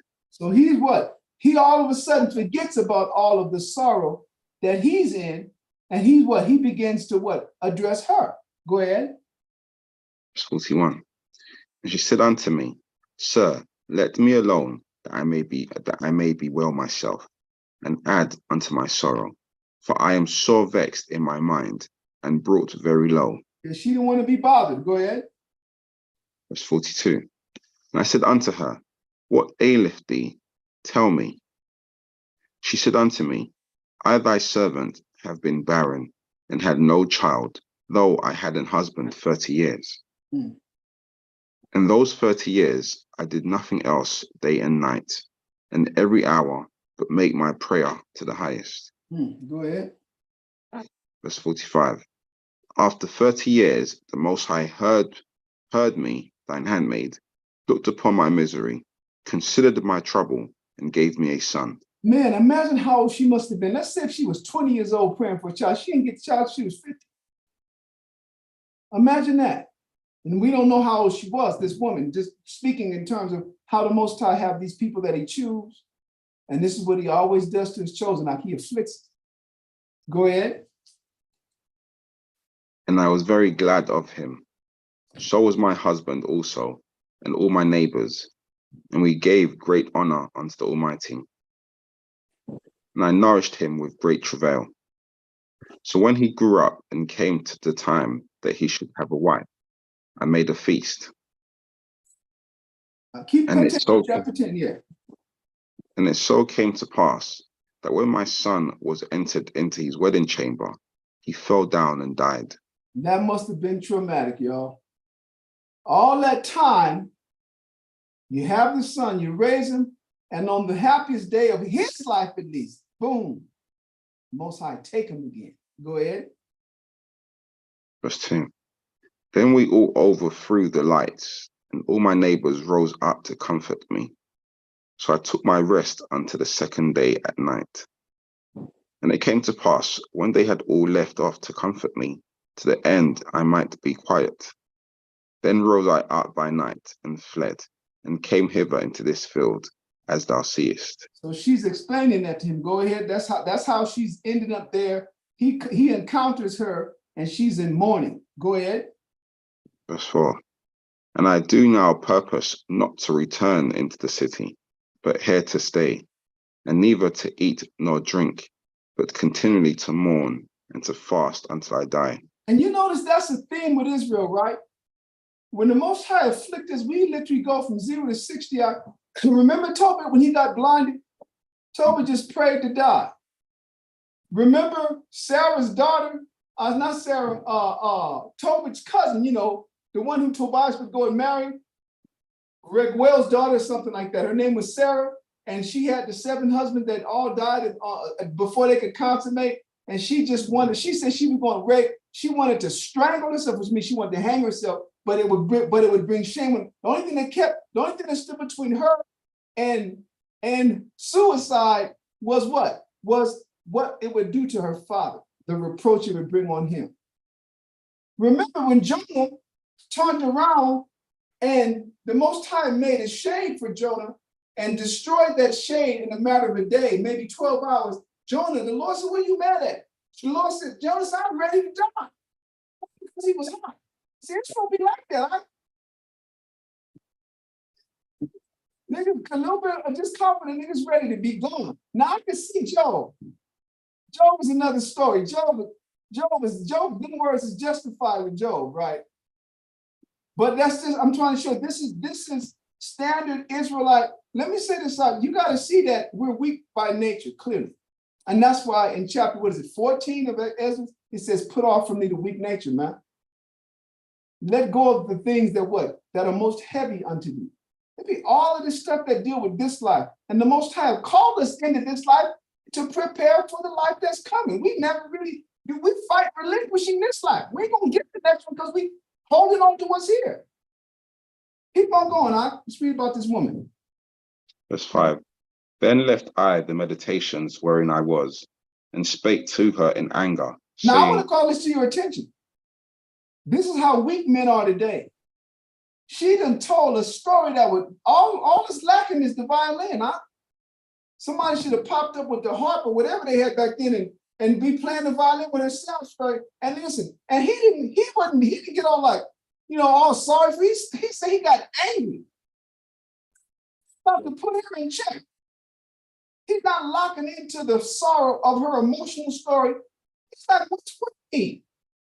She's gonna die, and he gets angry. Go ahead, I read on. Verse 6. Thou foolish woman above all other, seest thou not our mourning, and what happeneth unto us? Imagine somebody's son dying and you call them a foolish woman for crying and try to take their attention off of their death, their dead son, and try to call their attention to all the hell that's taking place in the ghetto. Does she give a damn about that? You know, Esdras is like, woman, our nation got bigger problems than your one son. This is what he's telling me. Let me say this out. This was his level of equilibrium. But guess what he lacked? He didn't have the objectivity to do that to himself. Because all this book is about him always mourning to the Heavenly Father. You're going to see what it ends out is he's going to counsel this woman, and it turns out the Most High have him counseling himself through this woman, who eventually turns into the model city of Jerusalem, so that he could get the point. And that's how it is with most of us that be really locked in and study. Listen, I'm a yes. How many times have you heard me say concerning myself? When it comes to me, I lack objectivity.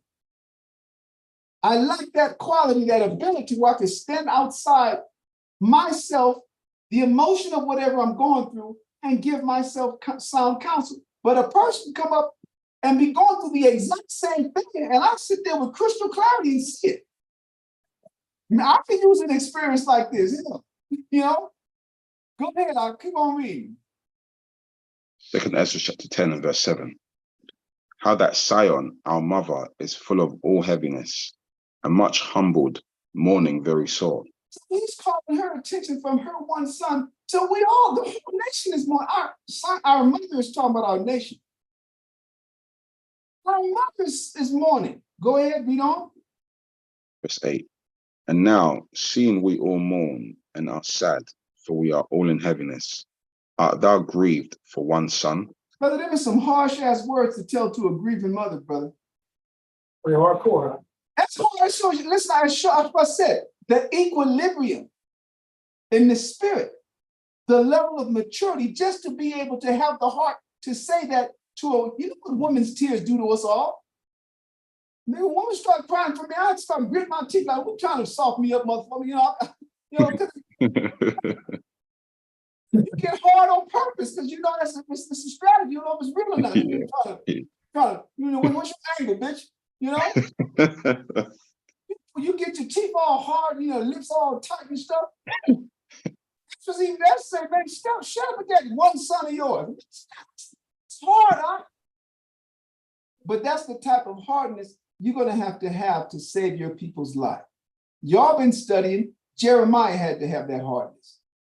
Ezekiel had to have that hardness. Like all the prophets, they had to have that hardness. And that's why the Most High told Ezekiel, when I send you to your people, he said, they're going to have their faces like flint, but I'm going to make your face like an adamant, which is harder than flint.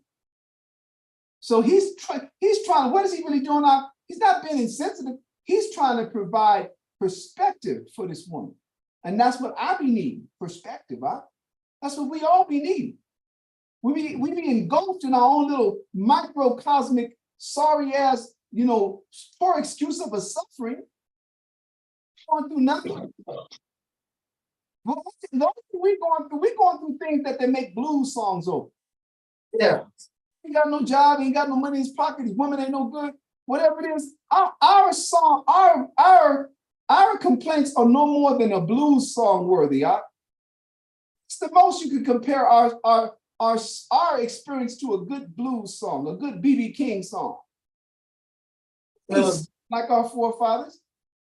Go ahead, read on down, 2 Ezra chapter 10 and verse 9. For ask the earth, and she shall tell thee that it is she which ought to mourn for the fall of so many that grow upon her. Talking about all the sons of Israel and the daughters that's been getting slaughtered because of our disobedience. All the dead falling upon us. All the dead falling upon to our own hands in evil. All the prophets slaughtered. Go ahead.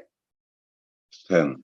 For out of her came all at the first, and out of her shall all others come. And behold, they walk almost all into destruction. Yeah, and everybody that what? that's born from the earth, most of them end up what? Being destroyed. They all go, it's talking about because of sin. Go ahead. And the multitude of them is utterly rooted out. Who then should make more mourning than she, that have lost so great a multitude, and not thou, which art sorry but for one? Man, isn't that amazing? Just to have the stones to tell this mourning woman that, brother, that means he was about to work, but guess what? This was him. He didn't even know he's given her the counsel that he couldn't give himself. She's mourning over that one son, but he's mourning over the right thing, Israel. But the Most High would tell him that his mourning was as if he loved the Most High's creature more than the Most High himself. That's what the Lord asked him. But thinkest thou to love my creature more than me? Go ahead, read on down. 12. But if thou sayest unto me, my lamentation is not like the earth's, because I have lost the fruit of my womb, which I brought forth with pains and bear with sorrows. He's already known what her argument would be. Now, if you're going to say this, that's what he's saying. He's already what? He's already thinking like a warning woman for one son would think, and he's going to provide her argument, then he's going to counter her argument. Go ahead. Verse 13. But the earth not so, for the multitude present in it, according to the course of the earth, is gone as it came. Then say I unto thee, like as thou hast brought forth with labor, even so the earth also have given her fruit, namely man, ever since the beginning unto him that made her. That's what he said. The earth's been losing the fruit of its womb as well. From the beginning, man, he's talking about Adam. So you still dealing with one, and the earth is dealing with what? An innumerable multitude of her fallen fruit. Continue. Verse 15. Now therefore keep thy sorrow to thyself. Damn. I know, right? They say, see, you read it. Thank you for pausing on me yesterday, because you need to, keep that shit to yourself, world girl. What's wrong with you? Keep your sorrow to yourself. I want to hear your crying. Go ahead, read on. I'm not even that bad. I'm yesterday. I was gonna say the only person I know that came that close is you. You. But I want to hear your valley hewing. Now shut your mouth. Go ahead, brother. Read on. Verse 15. Now therefore keep thy sorrow to thyself, and bear with a good courage that which have befallen thee. Yeah, shut up and suck it up, man. Walk that shit off. People you get hit in the thigh or whatever, a lot of shot at somebody, boom, they catch you that not coming, oh man, walk it off. Bear it with a good courage. Yeah. And let me say this out, believe it or not, this is the model that we have to impose upon ourselves. This is a model that we have to say, okay, that's the standard the Most High has shown us. Because he's providing for us this maturity that's produced this mental and spiritual equilibrium. But like I said, and like most of us, the one thing that he lacked is objectivity. He couldn't apply it to himself. Go ahead, read on down. 2 Ezra chapter 10 and verse 16. For if thou shalt acknowledge the determination of the Most High to be just, thou shalt both receive thy son in time, and shall become commended among women. See, first he came with the hardness, and now he's coming with the consolation. What is he telling him? He said, then if this happened to you, then you have to know that it's the Most High that made it happen, and that if he brought it upon you, then it is just. And because he's just, you'll receive your son again in due time. So first he's slapping her across, be going his you slap her out. And then you come with listen, we already got to wear, somebody be panicking about it. You gotta do something abrupt. In the movies, they just slap the person. And then they stop panicking. Right? Y'all see the movies, right? And then the person, listen, we got a way out over here. So that's what he's doing. He's shocking her, but then he gives her a reason. If this happened to you, he's letting her know all things befall us because of the Most High. And if it's the Most High, then it's just. So it's because to complain is to suggest that you got a raw deal. And he's like, no, you didn't get no raw deal. But if you understand and take with good courage, then you'll know that you'll receive your son. And not only will you receive your son, but because you took it the way you did, you'll be commended among women. Oh. So he ain't just like not caring. He's just trying to what? Get her to focus. Go ahead, read on down. Verse 17. Go thy way then into the city to thine husband. Back home. You gonna demand your husband hungry and shit? Go ahead, brother. It's the truth, huh? I mean, come on. You still gotta eat. You still gotta live. She done ran out to the field and what? Ready to die. Go ahead, Art. Verse 18. And she said unto me, that will I not do. I will not go into the city, but here will I die. Continue. So I proceeded to speak further unto her and said, do not so, but be counseled by me. For how many are the adversities of Sion? Be comforted in regard of the sorrows. Sorry, be comforted in regard of the sorrow of Jerusalem. Right. He's speaking. In other words, he's letting we have we're called to be to suffer adversities. Read on down. Verse 21. For thou seest that our sanctuary is laid waste, our altar broken down, our temple destroyed. Our psaltery is laid on the ground. That's talking about the songs that were sung in the temple. Go ahead. Our psaltery is laid on the ground. Our song is put to silence. Our rejoicing is at an end. The light of our candlestick is put out. The ark of our covenant is spoiled. Our holy things are defiled. And the name that is called upon us is almost profaned. Talking about the Most High, Yasharallah, man, it's almost completely profane. Go ahead. Our children are put to shame. Our priests are burnt. Our Levites are gone into captivity. Our virgins are defiled, and our wives ravished. Our righteous men carried away. Our little ones destroyed. Our young men are brought in bondage, and our strong men are become weak. Man, now those are the adversities that he's talking about. He said, compared to what we're going through as a nation, you should be comforted. Continue. Verse 23. And which is the greatest of all, the seal of Sion have now lost her honor. Go ahead. For she is delivered into the hands of them that hate us. That means what that reputation, right? Jeremiah spoke of our reputation in the book of Lamentations, and the world literally used to recognize Israel as the perfection of beauty. You had beauty, and then there was beauty perfected, and that was Jerusalem. They don't even put that in the movies. Y'all know that they don't. Every time they do a Bible movie, niggas walk around in rags. That's true. Don't down that. 2 Ezra chapter 10 and verse 24.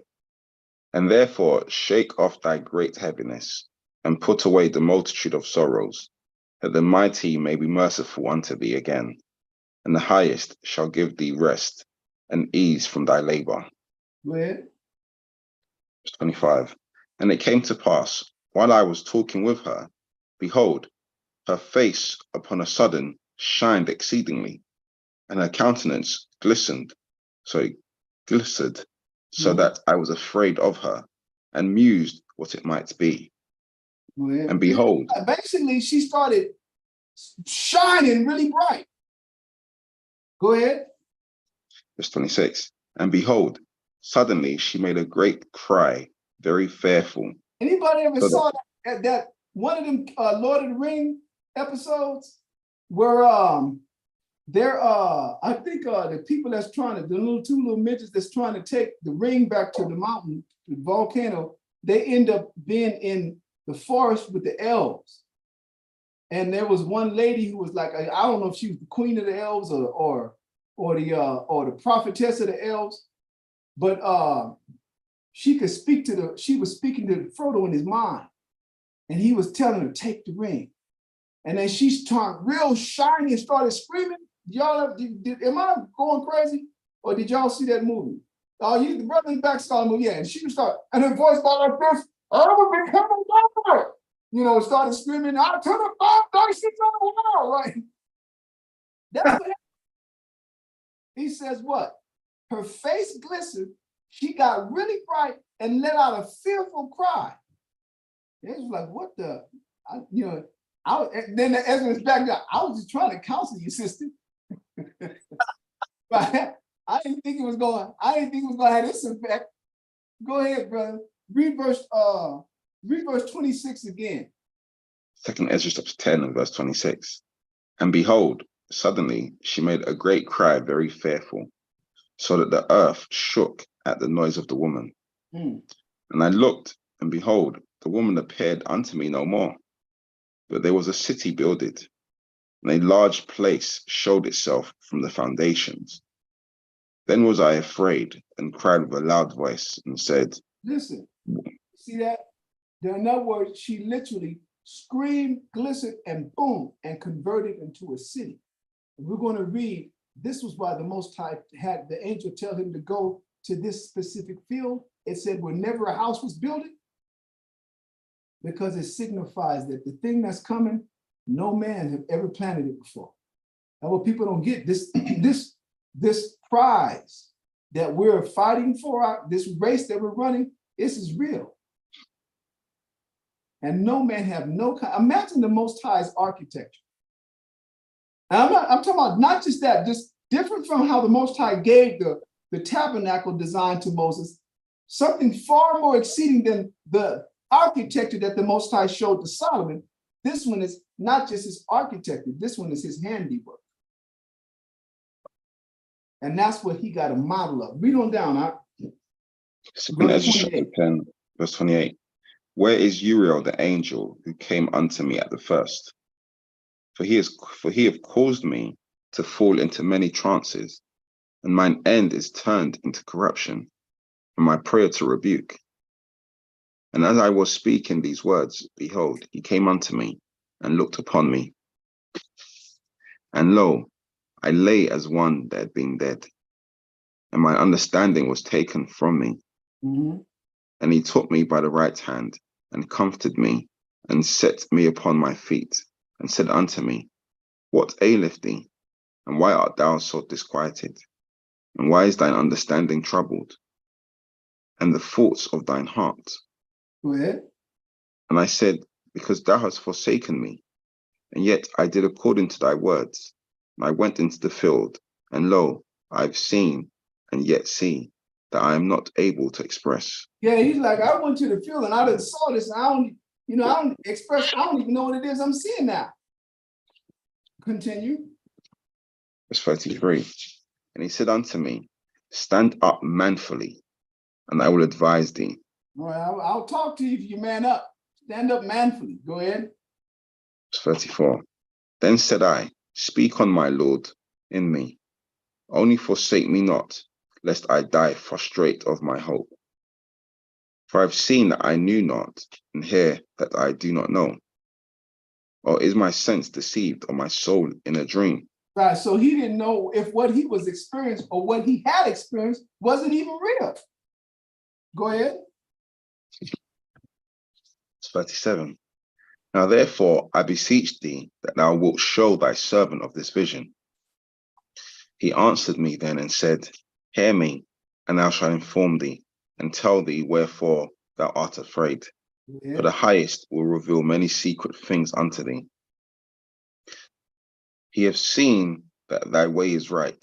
He's telling, the angel is telling Ezra, the Most High have seen that your way is right. Okay, so that, in other words, his conduct and his care for the nation and his concern for Israel's sufferings. That's how you're supposed to be concerned like that. Go ahead. 39. He hath seen that thy way is right, for that thou sorrowest continually for thy people, and makest great lamentation for Sion. This therefore is the meaning of the vision which thou lately sawest. Go ahead. Thou sawest a woman mourning, and thou beganest to comfort her. But now seest thou the likeness of the woman no more, but there appeared unto thee a city builded. Mhm. And whereas she told thee of the death of her son, this is the solution. This woman whom thou sawest is Sion. And whereas she said unto thee, even she whom thou seest as a city builded. So he's telling us that that city really is her. What are the odds? The Most High sent a woman, gave Ezra vision to talk to what? To the new Zion, bro. Read on down. Verse 45. Whereas I say, she said unto thee, that she have been 30 years barren. Those are the 30 years wherein there was no offering made in her. Go ahead. But after 30 years, Solomon builded the city and offered offerings, and then bare the barren a son. So this is speaking of what? The 30 years represent the 30 years before Solomon completed the temple. That's what that is talking about. That's where the sacrifices was transferred to being made in the tabernacle to in Solomon's temple. Go ahead. Verse 47. And whereas she told thee that she nourished him with labor, that was the dwelling in Jerusalem. But whereas she said unto thee, that my son coming into his married chamber happened to have befallen and died, this was the destruction that came to Jerusalem. So that means when he was in the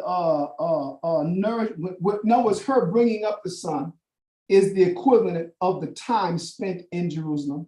And then that what? Him falling dead represents when Jerusalem was destroyed by the Chaldeans. Go ahead. Verse 49. And behold, thou sawest her likeness, and because she mourned for her son, thou beganest to comfort her. And of these things which have chanced, these are to be opened unto thee.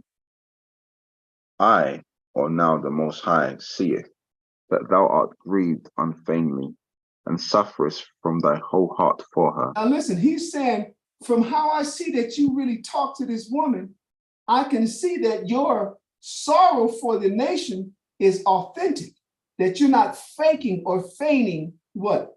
A lament, that you're really pure in heart, that you really feel the way you demonstrate yourself to feel about the nation's calamities. Go ahead. So hath he showed thee the brightness of her glory, and the comeliness of her beauty.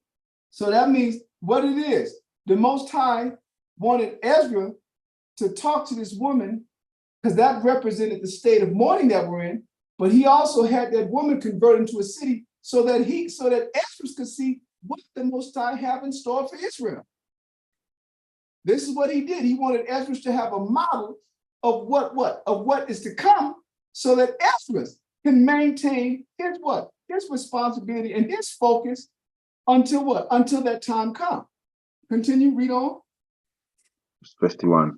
And therefore I bade thee remain in the field where no house was builded. So that's why I told you to come and be placed where no house was built. Because he said, and you're listening, because I know the Most High was going to show you this vision. I know that he was going to take you through this process. Continue. For I knew that the highest would show this unto thee. Therefore I commanded thee to go into the field, where no foundation of any building was. But in the place wherein the highest beginneth to show his city, there can no man's building be able to stand. So what is that showing you? That the New Jerusalem, it really is what? It really is made by the Most High. And that's why when he's going to plant it, that's why the whole city is coming down. Everything that would have existed in that region before, the Most High going to decimate. He's going to destroy it. Go ahead, read on. Verse 55. And therefore fear not, let not thine heart be affrighted, but go thy way in, and see the beauty and greatness of the building, as much as thine eyes be able to see. So he's telling them, go inside, go check the city out. He literally made it, he gave Ezra a replica so that Ezra could walk through and be comforted in what's coming. Now, what do we know? That's how we know it really is a city. That's how we know that which Revelation describes is not a parable. There is a city that the most who's, like it said, whose foundation, right, is not built by man, but the hands of the Most High. So whenever we read all of these other verses that talks about the servants, right, and the kings, right, being our vine dressers, brother, that's talking about the rest of the planet, because the whole world is going to be Israel. Christ is going to rule the whole planet. Go ahead, read on down. Huh? Verse 56. And then shalt thou hear as much as thine ears may comprehend. So thou art blessed above many other, and art called with the highest, and so are but few. Check that out. Huh? So listen to that. That means our positions are not guaranteed. This is beautiful, man. Look at what he said. For thou art blessed above many. That means the Most High have a favor of you above many others, and are called with the highest, and so are but few. That's why Christ would come back later on and say what? For many are called, but few are chosen. And this is why Paul said you got to strive to make your election sure. Go ahead, read on down, last few couple of verses. Verse 58. But tomorrow at night thou shalt remain here, and so shall the highest show thee visions of the high things which the Most High will do unto them that dwell upon earth in the last days. So I slept that night, and another, like as he commanded me. So that you can see that in verse 55, and therefore fear not, let not thine heart be affrighted, but go thy way in, and see the beauty and greatness of the building, as much as thine eyes be able to see, because he showed him something immense. He told him, walk in it and take it all in, man. Now, who thinks that this is that what Revelations is describing, right? What John the Revelator described is a parable, or it's not symbolic. It is. And so yes, my work. Does this concept goes into the kingdom of heaven class? Yeah, I mean, it's yes, because we're reading about it. We're reading that it is already built. We'll say this is referring to the new Jerusalem, the city.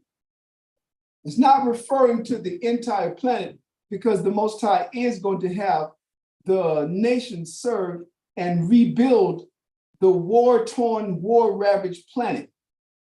But Jerusalem, brother, the Most High is not going to let it be said that his magnificent city was built by man.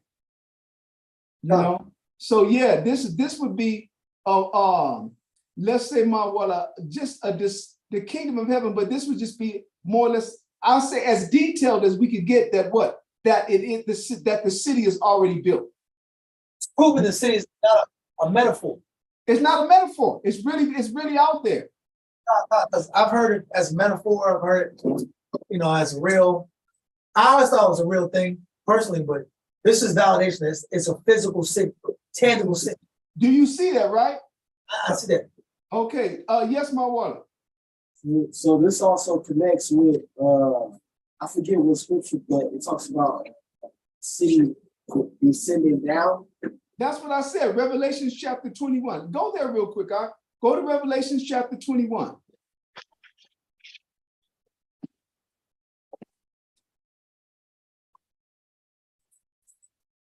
And I'm going to read verse 1.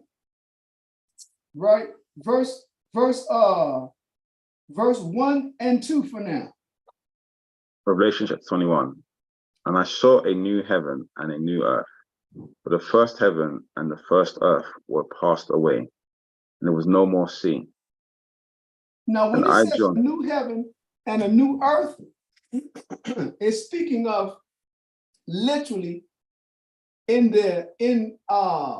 Second Esdras, the last couple of verses of chapter 11, it lets you know that the earth is going to be refreshed. It's not talking about like you saw that movie with Nicolas Cage, Knowing, or Signs. What was it? Which one of them? Nicolas Cage was in a movie where he had a paper with a bunch of numbers on it, right? And it was the coordinates of all the things, the calamities that was happening on the planet. Y'all ever see that movie? Yeah, I saw the Knowing. Okay, cool. So in other words, and then there was these basically angels that was coming to the little boy and girl, be talking to them in their head. And eventually, as the world burnt up, they were taken by the angels in these diamond crystal looking spaceships, y'all remember, and taken to another planet. And then you saw all over the horizon of that new planet that those very same diamond crystal shaped UFOs was dropping off other little kids. That's not what this is talking about. It's talking about it's going to be the same earth, but the earth is going to be replenished. Read that real quick, Elisha. You hold what you got on me yet, and go to 2 Ezra chapter 11, Elisha, and read. It's going to be the second to the last. I want you to pick it up from the verse that says, "And therefore appear no more, thou eagle." So it's like the last 2 or 3 verses, maybe 47. 46 is the last verse. So it's 45. Okay, Second Ezra chapter 11 and verse 45. And therefore appear no more, thou eagle, nor thy horrible wings, nor thy wicked feathers, nor thy malicious heads. now the eagle is talking about the Edomite civilization. All of those elements are speaking of the let's say the components that make up what we know as the European civilization. The malicious heads is talking about the 3 most powerful kingdoms in the Edomite civilization's history, which is the British Empire, the U.S. Empire, and the Russian Empire. All those, the feathers, the contrary feathers, were the other European nations that warred against themselves. So he's saying, appear no more, thy eagle. And when he says, he's naming on, he's saying, the time is going to come when there's going to be no elements of Esau. Read on down. Read it again from the top of that. Second Ezra 11 verse 45. And therefore appear no more, thou eagle, nor thy horrible wings, nor thy wicked feathers, nor thy malicious heads, nor thy hurtful claws, nor all thy vain body. So what are the claws on an eagle? The claws are the destructive force on the eagle. That's talking about their military. And when it says all, nor thy vain body, that means it's all of them. That go with Obadiah, where the Lord said, there shall be none remaining of the house of Esau. Remember, it is Obadiah that tells you that Esau is the one that would take on the emblem of the eagle. So this is how you know it's talking about them. But this is specifying the development of the European Edomite civilization from the time of the Romans, all the way until when the Most High uses Russia to destroy America, and then Christ come and destroy everybody else. So he's saying, you're not going to appear no more. Now listen to what he says happens afterward, my warlock. Go ahead. Verse 46, that all the earth may be refreshed and may return, being delivered from thy violence. Right, you see that? So why did we go and read that? We read that because so that when it says a new heaven and a new earth, it's not talking about another planet. It's speaking of the earth having been replenished, having been brought back to its vitality. Hold on, don't lose your thought. Having been brought back to its vitality, and then Ezekiel 36 tells you the same, that the time is going to come when they're going to look at Jerusalem and they're going to look at the earth and say, well, the place has become like it was the Garden of Eden. He tells you you can read that on your own. That's in Ezekiel chapter 36. What was the point you were going to, or the question you were going to ask, my Walla? Saying that the way the earth is going to be replenished is through taking the violence out, which is Esau. Taking what? Taking the violent root out. Yeah, well, listen, it's literally just talking about destroying all the kingdoms, No. rooting out the evil and cleaning the planet up. No. Yes. But there's going to be when it says that thou may be replenished, finish reading that last verse, Elisha. Read the verse 46 in its entirety. Down. Second Ezra 11 verse 46, that all the earth may be refreshed and may return, being delivered from thy violence, that she may hope for the judgment and mercy of him that made her. So it's going to be the Most High that's going to what? Remember, the Most High is the one that got the, quote, the science that makes the earth the way it is, that makes creation what it is. All of that's going to be restored. The earth has been put out of balance in all of creation because of the evil that Israel brought into it. And the scriptures tell you that in Psalm 82. All the foundations of the earth are out of course because we walk on in darkness. That's what he tells you that. So I'm yet to finish the verse that you were at, Revelation 21:2. Revelation 21:2. And I, John, saw the holy city, New Jerusalem, coming down from the Most High, out of heaven, prepared as a bride adorned for her husband. So this is talking about the city, and guess who else is coming down? It's talking about the inhabitants. Now, how will we prove that? When you read the book of Revelations, from chapter 11, the last thing you heard about Israel, or as it says, the two prophets, the two witnesses, is they got pulled up into a cloud. Don't forget, we also are going to be up in the heavens. That's what Paul tells us what? Paul tells us that in Thessalonians chapter 4, right? That the Most High shall descend with a shout, and first the dead in Christ are going to rise, and then they which are alive shall be caught up with them together in the clouds. He says the same thing as Revelation chapter 11. So you're talking about us descending in the wilderness, though. That's where the Most High going to take us to, that whatever that designated place is. But the city of Jerusalem is going to come down once the Most High have us ready to inhabit. So that's, yeah, brother. This is like more, let's say, extended concepts, detailed concepts in the breakdown of the kingdom of heaven. All right. Y'all brothers good? God. All righty. So let me say this in closing. This is what you are fighting for. You got to stop making the temporary and short-term goals the focus. You have to make what we read, being saved, being delivered, right? The objective is to be delivered. But what is the motivate? What motivates us? What helps? What serves as the incentive to go through all the challenges? Because yes, there are afflictions, but guess what? There are afflictions that really could be classified in the category of challenges. It's not what we're demanded. It's not hard, huh? Hard is lifting a car up off of a baby, and women do that if it's theirs. They got those cases and accounts of surges of adrenaline and women lifting up pickup trucks off a little baby. Well, that's hard. But what we're called to do is not difficult. It's challenging. And the only thing that helps you to meet the challenge is understanding what it is that remains at the end of this experience for you. So when I refer to short-term or medium-term goals, that's what we do today. That's how, like, let's say how we're going to get the school paid. We need let's say you guys you're looking for another school. Those are short-term goals. Medium-term goals, right?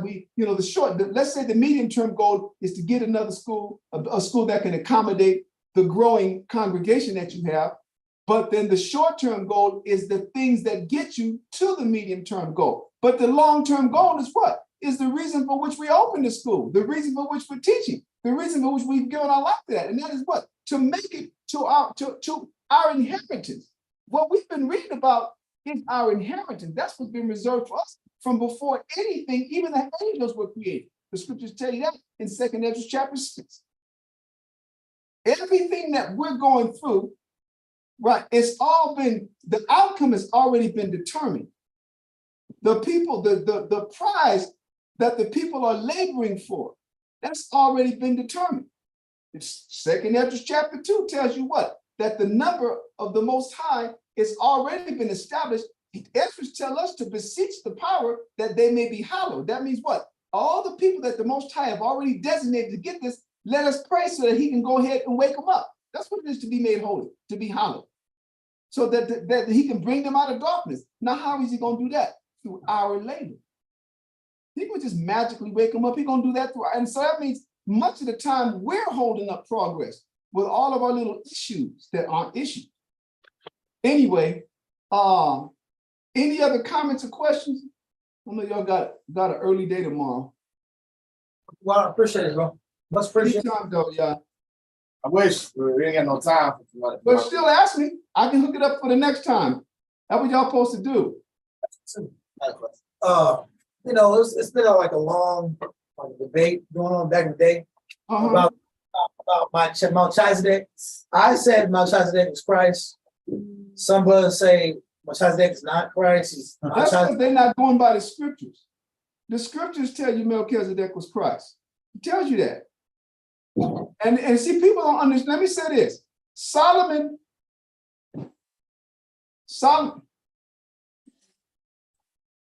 hold on. Decent? Okay. Ok, me dijo que si no pudiera, entonces que él estaba bien. Ok. Lo bueno. Ok, perfecto. Sí, okay. Listen, the Bible does a whole lot of foreshadowing. The Levitical priesthood was what? Especially the high priesthood was a foreshadow of Yahushua, the role that he would play once and for all. You mean with his life, his ministry, and his sacrifice. But Christ's ministry and his sacrifice, meaning him sacrificing himself, all of that was foreshadowed by the Levitical priesthood. Boom, that's it. The quality of priest, high priest, that foreshadowed what Christ would be was Melchizedek. It tells you that in Hebrews chapter 7. Right? Is it Hebrews chapter 6, Hebrews chapter 7? It tells you that he was made, and that is foreshadowed, or let's say explained, in the book of Psalms 104 or 110, where he says, "Thou art a priest forever after the order of Melchizedek." Let me show you this. Go to Psalms. I want to say 104. It might be 110.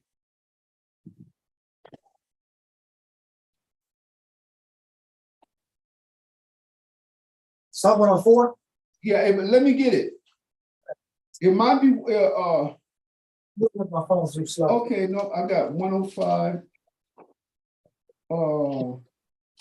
It's gonna be, I think it's gonna be 110.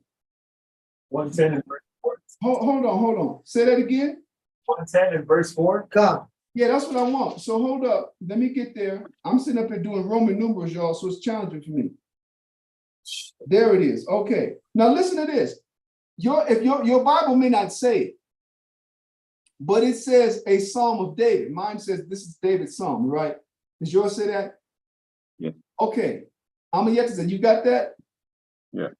These are all the things that, not all, these are some things that David sat down and the Most High gave him to give the, I'm gonna prove it. He gave this to Solomon. But we're gonna find out that Christ is letting you know that that wasn't Solomon per se, that was himself. Read on down, I'll read it from verse 1. Psalm 110, verse 1. The Lord said unto my Lord, sit thou at my right hand, and I make thine enemies thy footstool. The Lord shall send the rod of thy strength out of Zion. Rule thou in the midst of thine enemies. Now stop. Before we finish this up, I'm going to show you. He's talking to Solomon. So we can decipher this. Go to Matthew 22. This was the topic or the subject that Christ introduced that caused the Pharisees to never ask him another question. I can show you. He shut them down with this because they didn't even understand it. They were the ones to whom this book was given. Psalms, what did I say, 22, right? I think it's going to be 41. And yeah, I want you to get the verse that says, what do you think of the Christ? Whose son is he? So is that verse 41? 42. Okay, well then you can start off at verse 41 then. Matthew 22 and verse 41. When the Pharisees were gathered together, Yahushua asked them, saying, now listen, don't lose the point that we have in Psalms. I want you to flip right back over when we're done. Go ahead. Verse 42, saying, what think ye of Christ? Whose son is he? They say unto him, the son of David. So hold on. Listen, this is Christ. What about the Christ? You Pharisees, whose son is he? The Pharisees answer, he's the son of David. Now watch what Christ comes with some reason, with some logic. Go ahead. Verse 43. He saith unto them, how then doth David in spirit call him Lord? Hold on. David was talking to the spirit that was in this person. So when they say the son of David, the Pharisees are referring to Solomon. And Christ is saying, well, if it was Solomon, how come he talked to him in the spirit? And what was it that he said? Read on. He saith unto them, how then doth David in spirit call him Lord, saying, the Lord said unto my Lord, sit thou on my right hand till I make thine enemies thy footstool. So what is he? What is Christ letting them know? Yahushua is letting the Pharisees know that what? That David was actually speaking to Christ. He was speaking to Christ. And Christ's, Yahushua's reasoning is, if he wasn't, then why is he calling his son his Lord? Elisha, you got a new little son. How old is he now, by the way?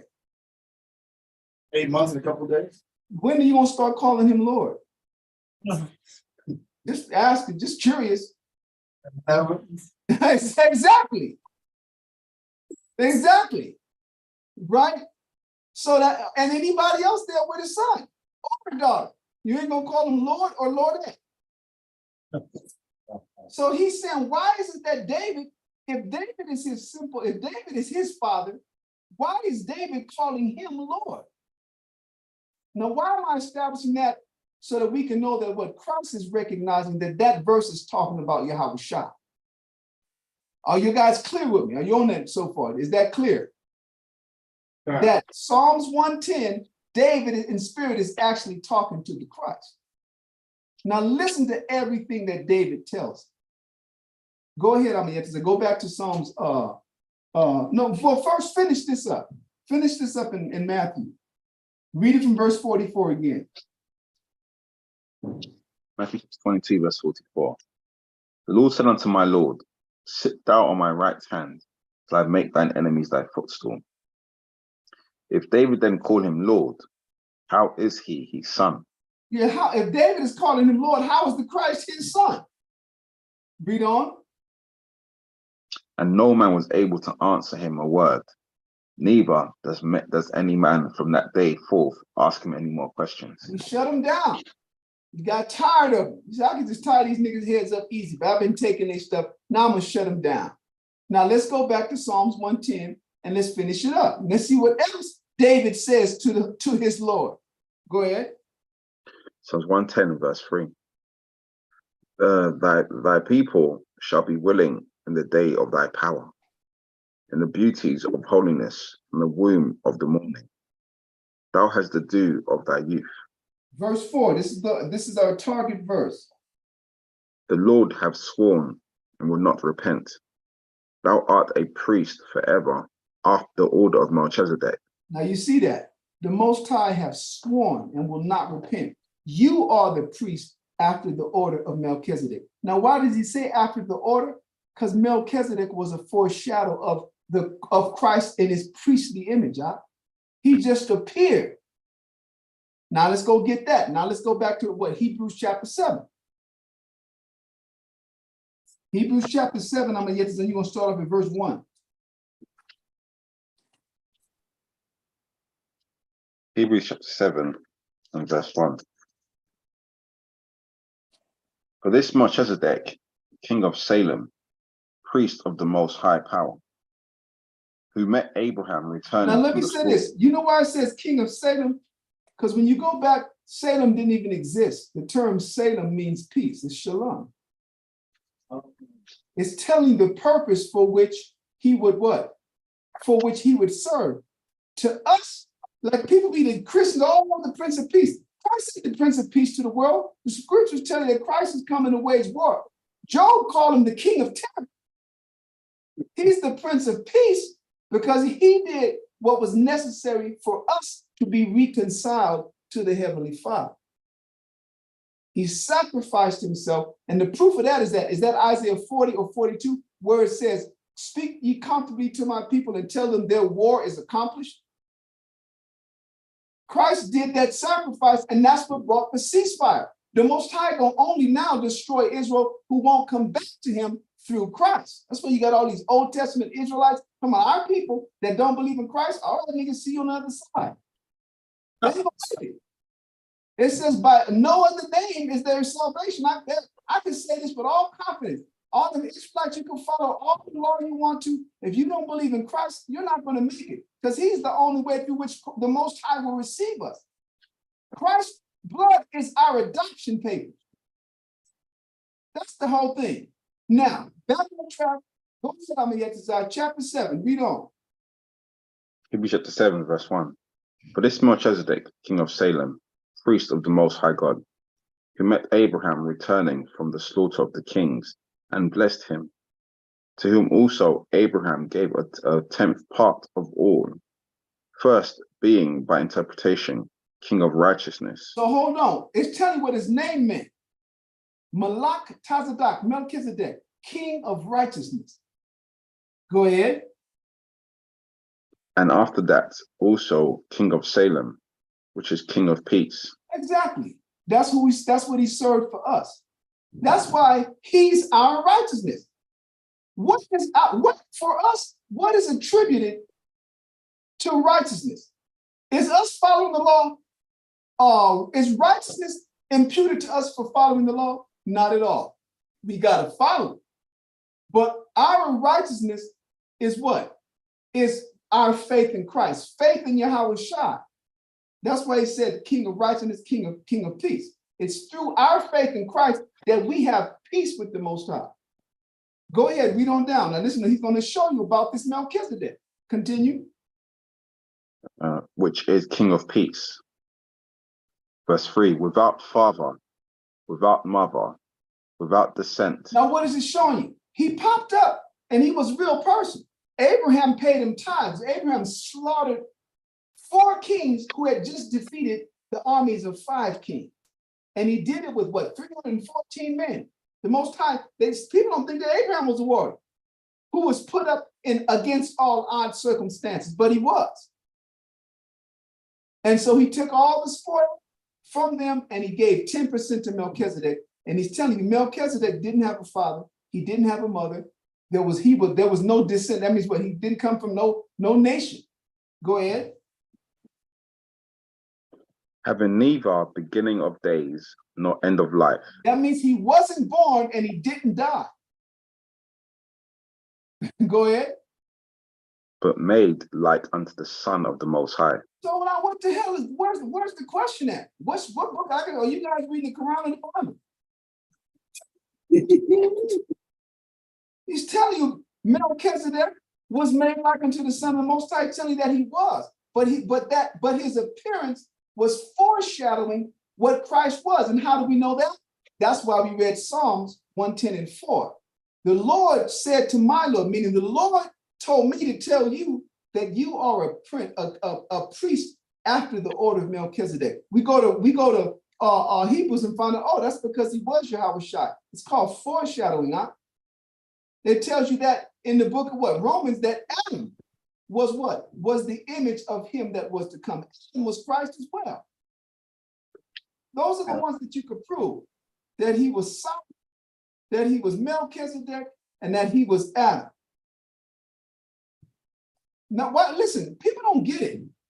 Why do you think Christ, see, that's why I keep telling everybody, the whole book is about Yahweh Shai. Yahweh Shai has always been the conduit for us to the Most High. It's just him coming in the New Testament has made that more evident. But it was like that in the Old Testament as well. The Most High didn't come to the tabernacle in the wilderness. Christ did. Christ was the glory and the person of the Most High. Most High gonna come down here and deal with a bunch of scrubs like us? Niggas be talking about the Lord came and talking. No, the Lord ain't came and said shit to you. That's why he left a book. You got to go and search him out. You got to humble yourself. That's the reality of it. Our people are sick. So Yahweh Shai, the whole book has been about Yahweh Shai foreshadowing. I'm going to show you something. So after we hold up, guess. I was just gonna ask, so the Most High never dealt with us personally. We always dealt with Christ the whole time. Always. Christ has always been the mediator. Now we'll have a lesson on that. But listen, it started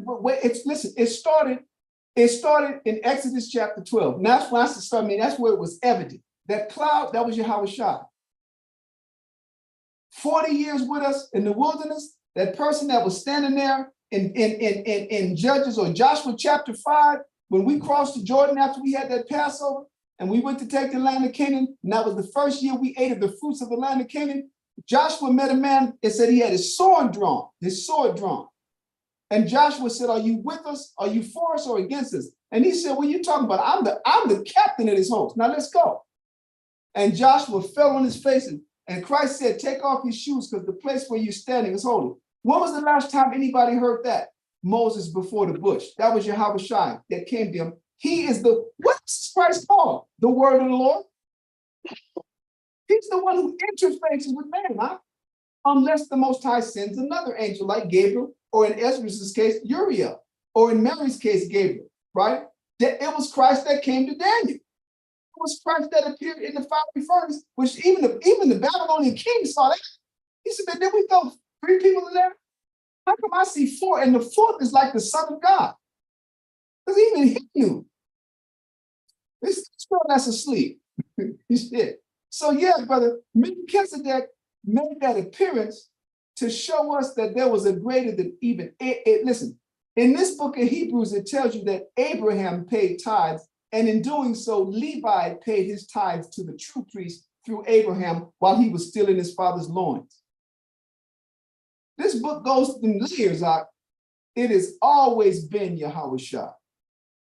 And every aspect of the Old Testament and New Testament, the Old Testament foreshadows what the New Testament was designed to come and make evident. Amayetazah, read that verse one more time, verse 3, and we're done. Hebrews chapter 7 and verse 3. Without father, without mother, without descent, having neither beginning of days nor end of life, but made like unto the Son of the Most High, abideth a priest continually. See that? So that means what? It tells you that Melchizedek, made like the Son of the Most High, abideth a priest continually. Well, who really is the continual priest? He's telling you that's Christ.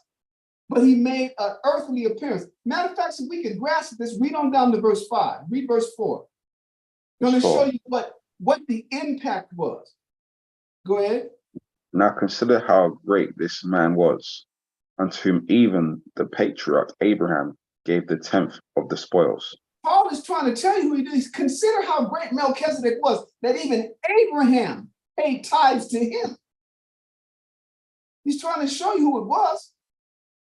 This is what Christ referred to in the Gospels when he tells the Pharisees, Abraham rejoiced to see my day.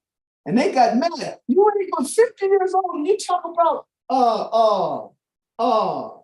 you didn't see Abraham? And Christ said, listen, before Abraham was, I am. Damn, brother. He was just hitting these Pharisees from all dimensions out. Imagine being in a circle, just getting hit by niggas all in the back of the head, in the front, kicked in the ass. That's what Christ's wisdom was doing to him. And the way he would deliver it. But how dare you?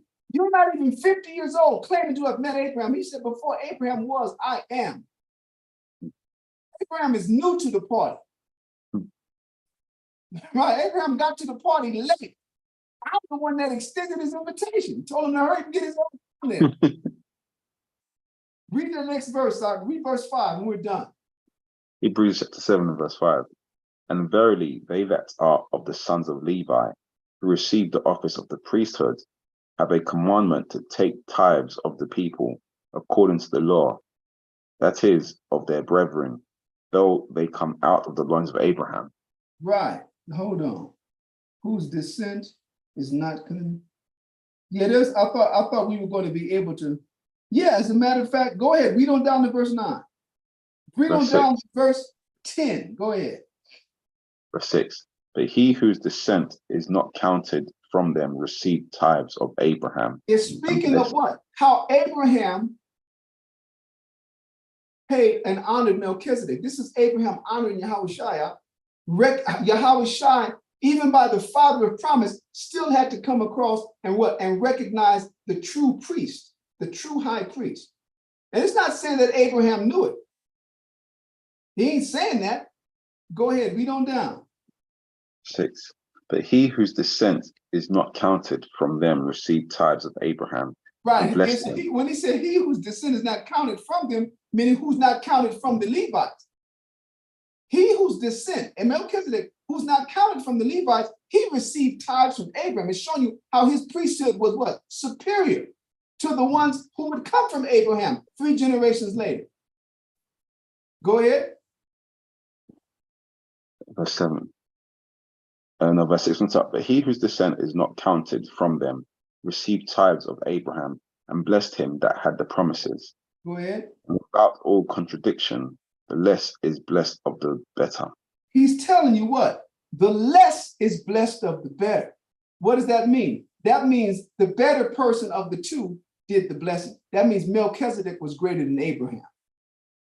Go ahead.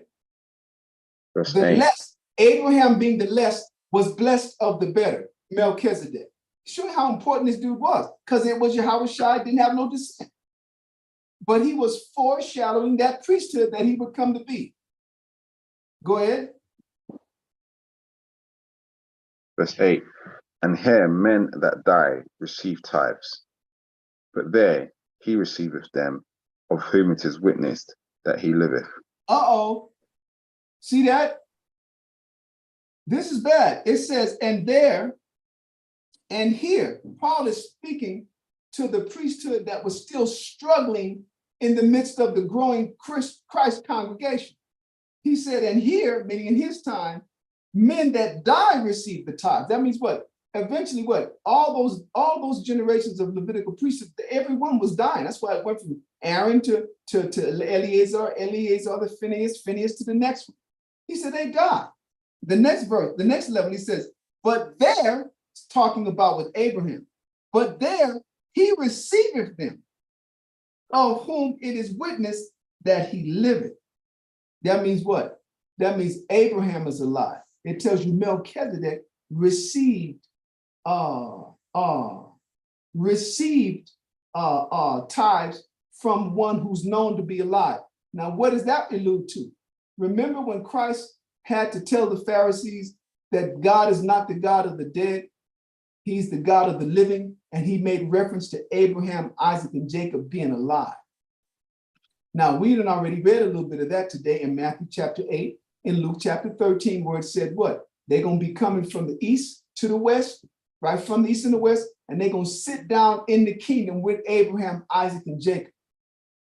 They're already there. We didn't cover all of that. That's 2nd Ezra chapter 14. That's John chapter 14 as well. The apostles are alive and with Yahushua now. According to 2nd Ezra chapter 14, Esdras and other people that be like him. This is before the apostles. You guys know that 2nd Ezra was like 450 years before, the gospel, before Christ came. So at that time, hold on, I gotta get that. We're going right to the point. Go to 2nd Ezra chapter 14 real quick on the Yetazah. I want to show them what he's referring to when he talks about as being alive. This is saying that Abraham, that Melchizedek received the tithes from whom it is witnessed that he liveth. All right.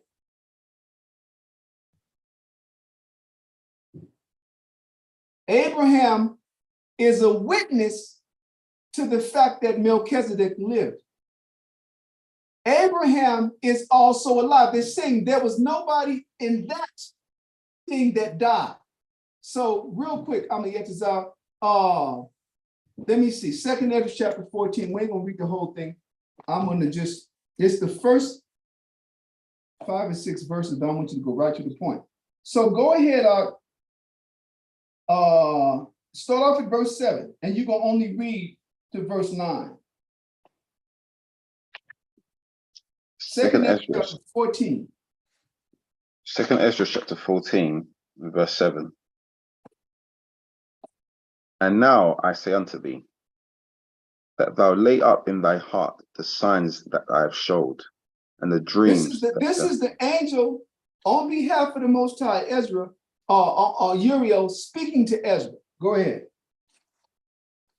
That thou lay up in thy heart the signs that I have showed. That means the dreams.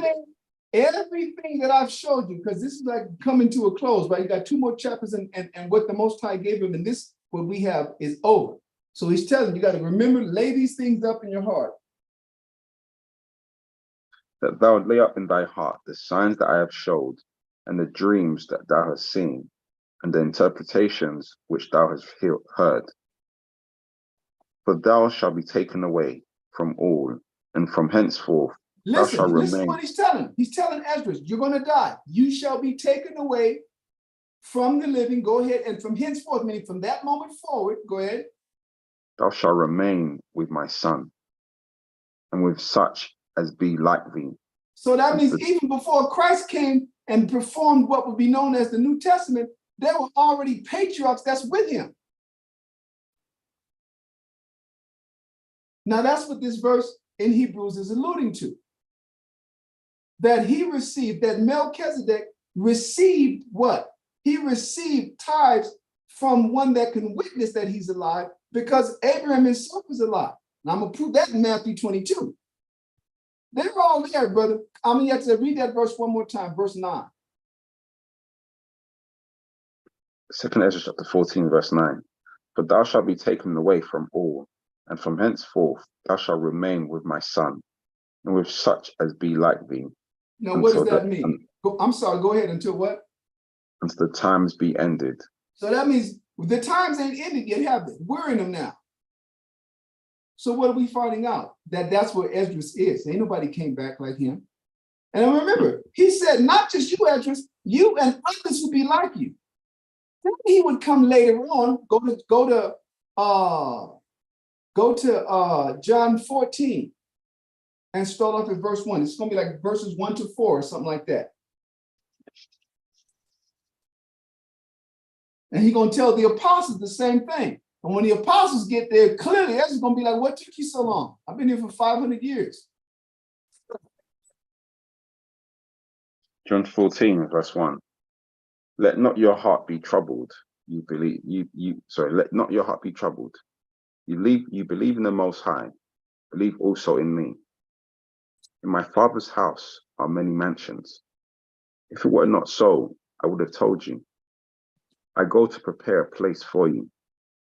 And if I go and prepare a place for you, I will come again and receive you unto myself, that where I am, there you may be also. Now, how did Christ receive the apostles? In every episode where they were martyred, he was there and received it. Because just like Ezra, that's why they're greater than, people don't get it, like the apostles are greater than Moses. The apostles are greater than Elijah. All you got to do is go look in Revelations. It's going to be the 12 tribes named on the gates, but the foundations is going to be the 12 apostles. And Ephesians 1 tells you that this new temple of the Most High is built on the foundation of the apostles first, then the prophets, and Yahushua being the chief cornerstone. Now, those are the great men. And they're all alive. That's what you just read. So are they with us? No, they're with them. And just like he told Esdras and others that be like them. Now, I'm going to show you that who's there first, Abraham, Isaac, and Jacob. Then we're going to end it. Because, I'll go all night. This is my niche right here. Right? The wee hours of the morning, and it get clearer and clearer. It's true. Go to Matthew chapter 22. And I want you to, our target verse is verse 32, but you're going to start off on the Yetzirah at verse 30. Matthew 22, verses 30 through 32. And all of this so that you guys can see. Brother Melchizedek was Yahushua. Matthew 22, verse 30. And he came to the second and said likewise. And he answered and said, Matthew chapter 22 and verse 30. That was 21. Matthew chapter 22 and verse 30. For in the resurrection, they neither marry, nor are given in marriage, but are as the angels of the Most High in heaven. But as touching the resurrection of the dead, have ye not read that which was spoken unto you by the Most High, saying, I am the power of Abraham, and the power of Isaac, and the power of Jacob. The Most High is not the power of the dead, but of the living. So what is he telling you? Abraham, Isaac, and Jacob are alive. Because he's not the God of the dead. See that? So when it says in Hebrews, let's finish that up. Hebrews chapter 7, go back to that. And I think you left off at verse 8 where it says the way it was worded is kind of, it's a challenge to understand, right? It was verse 8. And we're going to finish at 10. Go ahead. Hebrews chapter 7 and verse 8. And here men that die receive tithes. So that's speaking about the earthly priesthood. The Levites would all eventually die. Then they'd have to appoint a new high priest. And then that high priest would die. And then a new one would be. And then it got to the point where we started appointing new high priests before they died because they get too old. Go ahead, read on. Here men that die receive tithes, but there he receiveth them. Now hold on. Precept for precept. But there is referring to that episode between Melchizedek and Abraham. Okay. But there he received them. Who received the tithe? It was Melchizedek that received the tithe. Go ahead. Of whom it is witnessed that he liveth.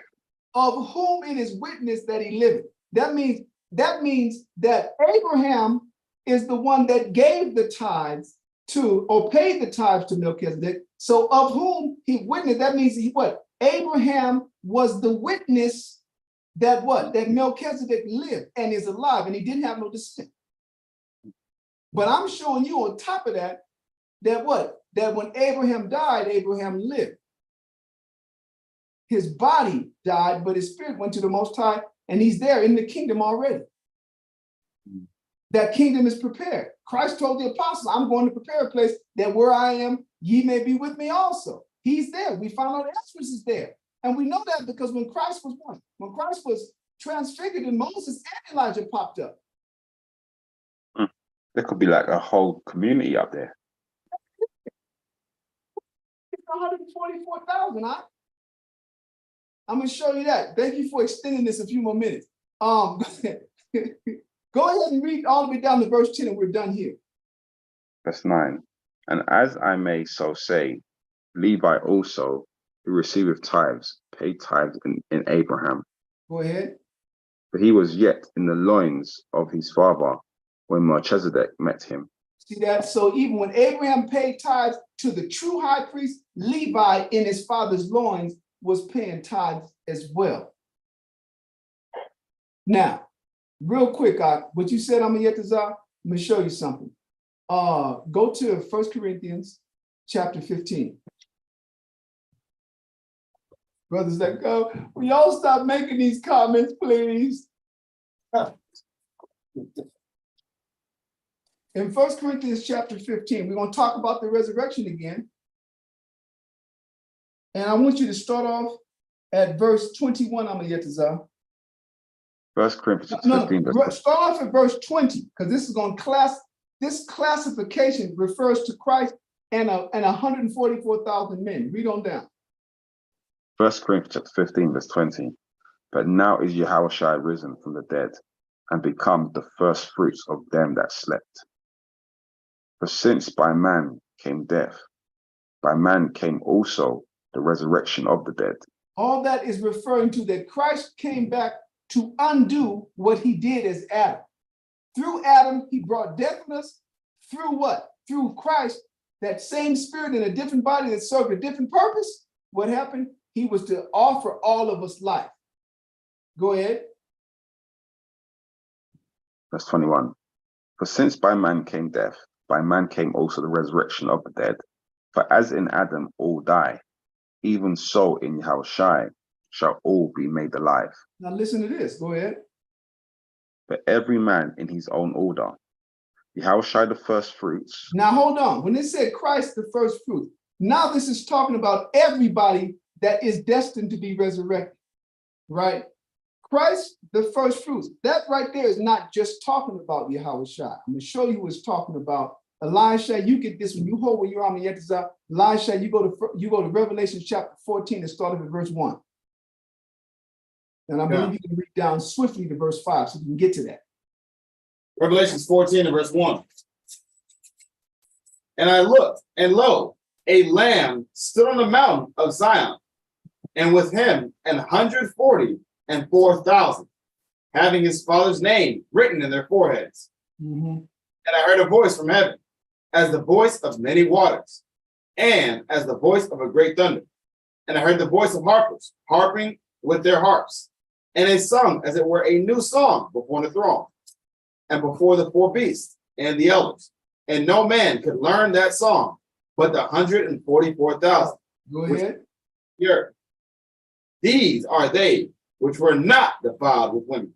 That's not talking about men virgins, that's talking about philosophies. They're not being contaminated in their minds. The Most High refer to doctrines as women, just like our wisdom is referred to as a she. Go ahead. For they are virgins.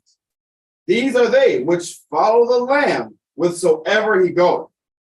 These were redeemed from among men, being the first fruits unto God and unto the Lamb. Boom. So when it tells you the first ones that's going to be raised up in 1 Corinthians, Christ, the first fruits, that's talking about him, and the 144,000 are going to appear first, man. All right, let's go back. Listen, was that it? Was that verse 5? That's 4. That's 4. But that's the end of verse 4, right? Okay. Now, the next verse, it says, they follow the Lamb, these follow the Lamb whithersoever he goeth. That's talking about martyrdom. There's another verse that shows you that, and that's in 2 Maccabees, actually, right? Chapter 7, when the women, when them 7 sons and their mothers being butchered, they make mention of what? Take this death because now you're found under the covenant of what? Of death. Those who died are the ones that's going to be resurrected first, man. There's a covenant that exists with that. I know it's going through many circles, but when it says, these are they that follow the Lamb whithersoever he goeth, it's speaking of the extreme of martyrdom, because that's the way that Christ goes, that nobody would go because on their own. You remember, Christ didn't even want to go there. Remember, that's what he prayed. No. But for Christ's sake, they go there. That's a whole nother breakdown, but that's what verse 5 is making reference to. Verse 4 is letting you know that these 144,000 are counted as a part of the first fruit. So when we go back, I'm going to pick it up where you left off, go back to 1 Corinthians chapter 15, and then read that verse 23. You'll see now, read it slowly. It's the first people to be raised up and present themselves is Yahweh Shai, the first fruit. That means Christ and the 144,000. And the next phrase after that is going to prove it. Go ahead, read on. 1 Corinthians 15, verse 23. But every man in his own order, Yahweh Shai the first fruits. Afterward, they that are Yahweh Shai's at his coming. So who would that be? We're the ones that's still here. We're not even counted among the first fruits. It said Christ, the first fruits, that means Yahweh Shai and 144,000. That's why we went to Revelation 14. Stewart, hold on, man, this is bad. It says afterward, right? Meaning as in a separate group that are going to be resurrected as well. They that are Christ at his coming. Boom. You know what that shows us, Amiyatazah? Them 144,000. I won't go as far as to say there ain't one left here, but the majority of them, they're in their place already. Yes, Elisha. I was going to ask you about that. My question wasn't Revelation 7. It was referring to how the Most High was, I guess, going to hold back the destruction until the last of the 144,000 was sealed. Yeah. That was the next question I had. But we didn't have time to go through that whole breakdown right now. Right, but that thing started already. Now this is me. Back in the day when the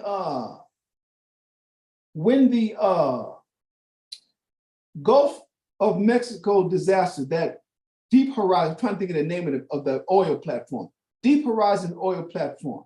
That's when the Most High showed me, okay, this is a wrap. Because what you're referring to, Elisha, is letting you know that the Most High literally was detaining the actual physical destruction of the world and its ecosystems. Improve. So read that. God, Revelation 7, I guess, verse 2 or No, start off with verse 1. yeah, verse 1. And after these things, I saw 4 angels standing on the 4 corners of the earth, holding the 4 winds of the earth, that the wind should not blow on the earth, nor on the sea, nor on any tree. Now, the wind is talking about destruction, the destructive forces. Go ahead. Verse 2. And I saw another angel ascending from the east, having the seal of the Most High. It's like having the seal of the living power. And he cried with a loud voice to the 4 angels, to whom it was given to hurt the earth and the sea, saying, hurt not the earth, neither the sea, nor the trees, till we have sealed the servants of our power in their foreheads. Go ahead. And I heard a number of them which were sealed, and there were sealed 144,000 of all the tribes of the children of Israel. And of the tribe of Judah were sealed 12,000. Okay, you got that. So what's the question that you have? I guess the question I was asking is, in previous breakdowns, it was explaining how the destruction, I guess, the nuclear warfare is going to happen after. No, that's not talking about that. The Okay. nuclear warfare is the end. That's the 7th trump. That's the 7th. You have trumpets, vials, and seals. The 7th always represents the last. The last thing is the 6th. The 7th means everything has happened. That means the bombs have gone off. This is talking about the actual. Remember what we read tonight in 2nd Esdras, where it said that the earth may be refreshed and healed from thy violence. Talking about literally the violence that Esau waged against the earth was it's called technology. His technology literally destroyed all these ecosystems, right?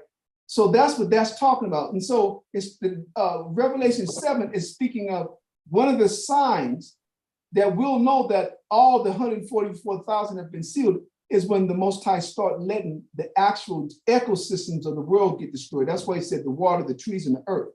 And we see that.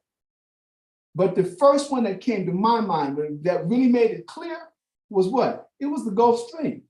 The Gulf of Mexico deep horizon, because the things that John saw with like the 2nd seal or the 2nd trumpet, how he said, I saw like a mountain, as it were a mountain burning, fell into the ocean. People think that's an asteroid coming. Brother, you go back and you look at all of those events, John saw literally image of a mountainous structure that was burning, that fell, and that resulted in the contamination of the water. And that's why he said it became as the blood of a man. But when you go back, and I have those images of all of those sea life, all of the estuaries, the oil looked like blood, because that's the real color of oil when it's first, from the ridge. It's not black. Yeah. And then it said 1/3 of the oceans of the boat. You got to go and find out what took place.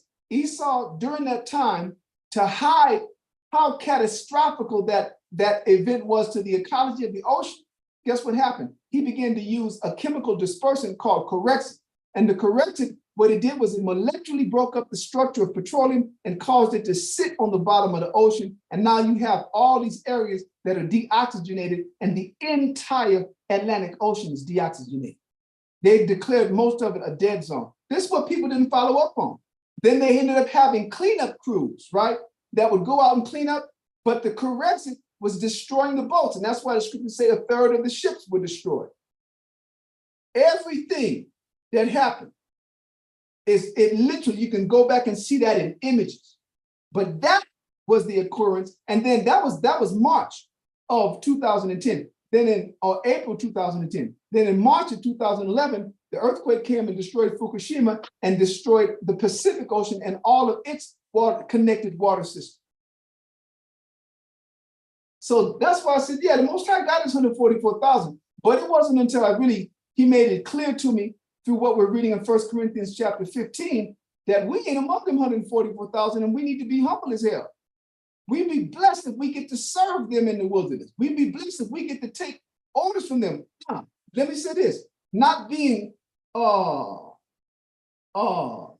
let's say, completely concrete about it, There's going to be some of us that's going to be martyred, but martyrdom, yeah, and that's in Revelation chapter 6, that's in Revelation chapter 2, right? And a few other verses where the Most High tell you the devil shall cast you into prison and lock you up for 10 days that you may be tried. What does he say? Be faithful unto death, and I will give thee a crown of life. In Revelation chapter 6, it says, and I saw the souls of them that were martyred, right?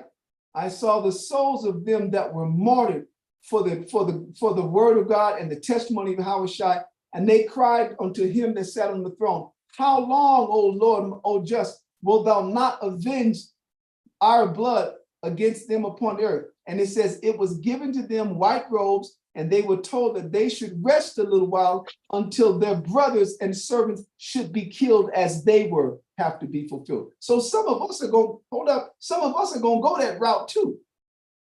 So like I said, it's not like there's no, I'm not going to be as dogmatic as to say, yeah, there's no more spots at 144,000, but I'm going to be as prideful as to say, yeah, I'm among that number.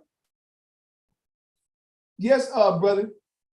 As with reincarnation being a thing, does that mean like all of us here in our past life, even if we were martyred, we're not sealed? Then listen, let me say this. You were sealed. 2nd Ezra chapter 6 tells you that you were sealed before the Most High even put the physical, before he even brought his design into physical being. He tells you the innumerable angels were created, and all of those that were sealed and that would gather faith for a treasure, all of that was already done. 2nd Ezra chapter 2 tells us what we're waiting for of the number that's already sealed is for them to be hallowed. That means for them to be waken up and brought back to the truth. They're already sealed. But the important thing about 1 Corinthians 15 is letting us know that what? That the ones that are alive, it suggests that the ones that are alive are a different group from Christ and the first fruits. And so you got to fall in love with what the Most High have you at. That's how you know you're prideful. You can't accept it. Yeah, that's pride not letting you accept that you're not at 144,000. And guess what happened? That humility might be what gets you accepted. And shit, you can't be thinking that you're in it. People don't get it. Oh my God, well, you gonna give up now? It ain't worth it now. You know, your number, you're not 143,999, and you didn't get to be that 144,000. So now you ain't gonna fight. But I'm gonna scratch and claw just to serve those men. All the questions that I got, aside from Yahushua and the Most High and Abraham, I want to get into the mind of Judas Maccabees. I want to get into the mind of Mattathias. I want to get into the mind of Jeremiah, brought up a young lad against all odds, and the whole damn nation hated him. I want to get into the mind of Ezekiel. What fed you, man? I would love to serve them. Turn around here trying to be on their level. You see what I'm saying? I taught this and brothers going this hard. Why are you proud of this bastard? Doing everything to not lose your woman. So I know you ain't gonna give up your life. You won't even give up your wife.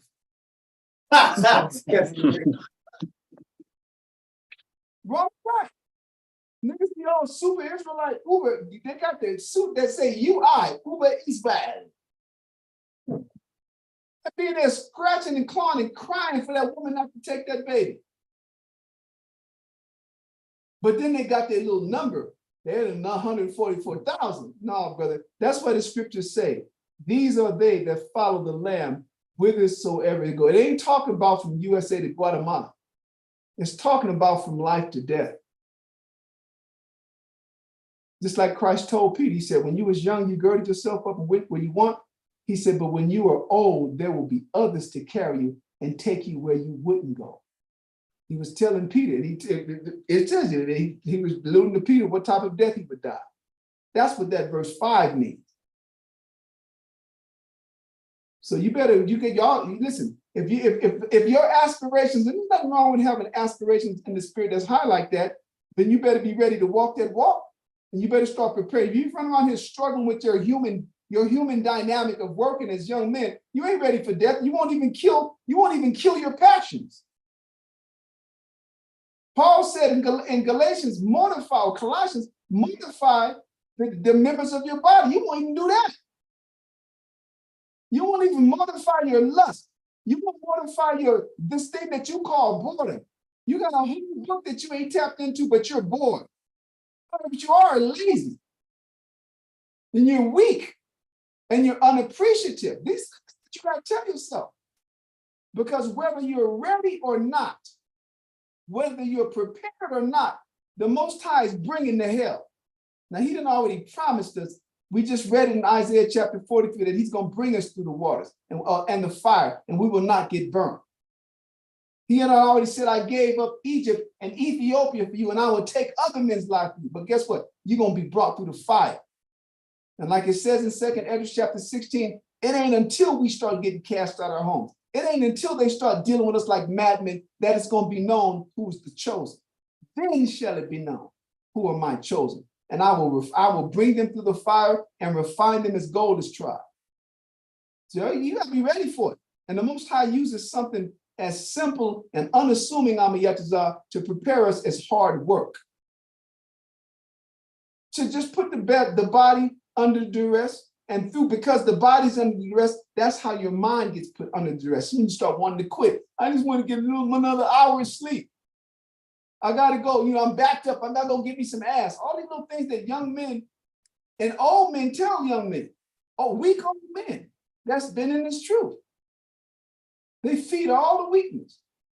So before we start having these visions of grandeur, like we're numbered among men, in what ways have you done that even compared to Jeremiah or Isaiah?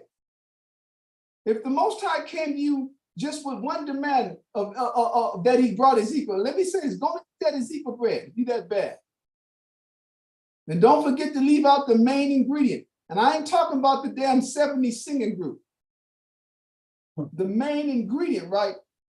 Yeah. Manure. Right? Or maybe you're ready to go prophesy against China. Like Isaiah had to prophesy against Moab with his butt hanging out for 2 years. Just to tell the Moabites, this is how the Most High is going to lead you into captivity, butt naked and chained. See, we ain't about that, and the Most High knows that. The scriptures tell you that we're weaker. Second Ezra chapter 4, 2 Ezra chapter 5 tells you that we are not of the stature of our forefathers. And the other chapter lets us know that because we're not the stature of the forefather, we're not going to be going through the type of hell and the fire that they went through. They went through the fire, we're going through the smoke. They went through the storm, we got to wade and stomp through the little puddles of water. That's what the Most High told Ezra, because Ezra's asking the question, well, Lord, is that which is coming worse? Or is the worst behind us? And the Most High gave him what? A vision and showed him a burning oven and then smoke that followed, and it showed him a torrential downpours and the rain, the residue. And he said, just like this oven, he said, and the smoke, he said, well, the oven is past. He's letting us know that what was coming after Ezra was really going to be smoke. So that's the chapter that tells us that we have it easier than our forefathers. But the chapter is either one of them is in chapter 4 and the other was in chapter 5. It tells you why. Because they that are born in the youth of a woman are of one sort, and they that are born when a woman is old and the womb faileth are of another. Our mother, Jerusalem, the world, is old now. And this is why we cry over women leaving us. This is why we can't handle anything that makes us think outside of our comfort zone, because we're weak. You got to tell yourself that so that you can be made strong. And here's the beautiful thing of it. We ain't going to be the 144,000. But guess what Christ told us during the parable about all the workers stand out there, the ones that was idle. Remember that parable? We're going to get the same payment. So this ain't nothing but your pride, wanting to be great. But what you are a great deception to your father, but you need a great disappointment. That's what we are. You got to tell yourself that. You have to tell yourself that you're a great fucking disappointment to your earthly father and your heavenly father. more so your heavenly Father, because your earthly father is just as much of a disappointment. Because them are the ones that the Most High reveal himself to. The Most High say he is revealed of the lowly. That's Ecclesiastes chapter 3. Mysteries, he said, are revealed to the lowly. You want the Most High, listen, let's finish it up on this, because I told y'all don't have me going all night. Go to 2nd Ezra chapter 8. Let me show you what the Most High, what was it that made the Most High cleave to and find Esdras? I'm going to let it say it in its own words. I don't want to spill the beans. Go to 2nd Ezra chapter 8. And you're going to read Amayetazar. I want you to read from verse 47 to 49, and our target verse is verse 49. 2nd Ezra chapter 8, verse 47. For thou comest far short, that thou shouldest be able to love my creature more than I. The Most High had to put Ezra in check because he's always complaining. And the Lord said, you don't love my creature more than me. You fall far too short to love who I made more than me. Because he's mourning for all of our, for all of our calamities. Go ahead. But I have oft times drawn nigh unto thee and unto it, but neither to the unrighteous. But never to the Yes, to the because unrighteous. when you read this entire chapter, Esdras is trying to convince the Most High to forgive the wicked people among us. And the Lord said, listen, first of all, you don't love my creature more than me. But I have come close to you, meaning certain people of my nation. He said, but never to the wicked. Read on down. Verse 48. In this also thou art marvelous before the Most High. Now, this is what the Most High said. He find Esdras marvelous. This is what makes you marvelous in my sight, Esdras. Go ahead. Verse 48. In that thou hast humbled thyself as it becometh thee, and has not judged thyself worthy to be much glorified among the righteous. So what? That's why I said you got to check your mind. The Most High, what made the Most High find Esdras marvelous is that Esdras knew he wasn't worthy to be counted among the righteous. And by our standard, we know, we look at it, Esdras was righteous. But in the eyes of the Most High, we're all wicked. Think about that. The Most High said, all have sinned and come short of the glory. So Ezra understood that. And so he knew that he wasn't worthy to be counted among the righteous. And so because he kept himself in his place, what did he do? He got favor from the Most High, because that was the quality that made him marvelous, his humility. And even Daniel, Christ himself came to Daniel, and he told Daniel why he came. He said, from the day that thou begins to chastise thyself, that's Daniel chapter 10, I heard thy prayers. That's what the Most High be recognizing. Now, when we keep ourselves in our place and when we chastise ourselves for our evil thoughts and our weakness and our femininity and our selfishness and our envy and our pride. As young men, as old men, as Israelite men, period, you got to keep yourself in your place. You got to know that you're nothing, because it's the nothings that glorify the Most High in what he's going, in how he's going to use you. We're not here because we're anything. We're here because we're nothing. And the Most High wants to be glorified. And so why would he use somebody that the world would take, whose reputation and whose pedigree is such that the world would recognize and impute all good things done to their intellect and to their upbringing and to their, to the class they come from, to their education. The Most High gonna do that. He's gonna take a bunch of fucked up misfits, soft ass sissy boys that think they're hard because they got beards, and do wonders through them. If they would just be humble, if they would just sacrifice, if they would just relinquish their life to his will, he will do marvels through you. And guess what? Like we always say, he's gonna make you look good in the process. That's how it goes. Now we might all be 144,000 in the second batch. Right. Might be the next 144,000, but the first brother, them spots, I'm convinced. I don't care. I'm convinced. I'm convinced that those are great men. Look at this. What do you mean? He's talking about from the time of Abel. So who would be number one? It's gonna be Yahweh Shai. But if you want to take it chronologically, would it not be Abel who died, who was murdered for righteousness, the very first martyr on the planet? People don't get it. I guess how far back this goes. Noah and every righteous person that you read in that lineage, that's where the government passed from Adam to Seth, right? On to all of those ones that led it to Noah. Those are all righteous men. Shem was righteous, yeah, brother. But would those still be accounted for the tribes? No, it's 12,000 per tribe. Wherever the hell, I don't know what tribe they're gonna be, but they're among them. Yeah. Don't try to act like I know some shit that he ain't gave to nobody. Like what tribe was people before the flood? There wasn't even no tribes, but they're gonna be there. Are they not the patriarchs? You just trying to find a way in. You are not even this some years ago. He trying to cancel them out because you can't attribute them a tribe and make some more spacing.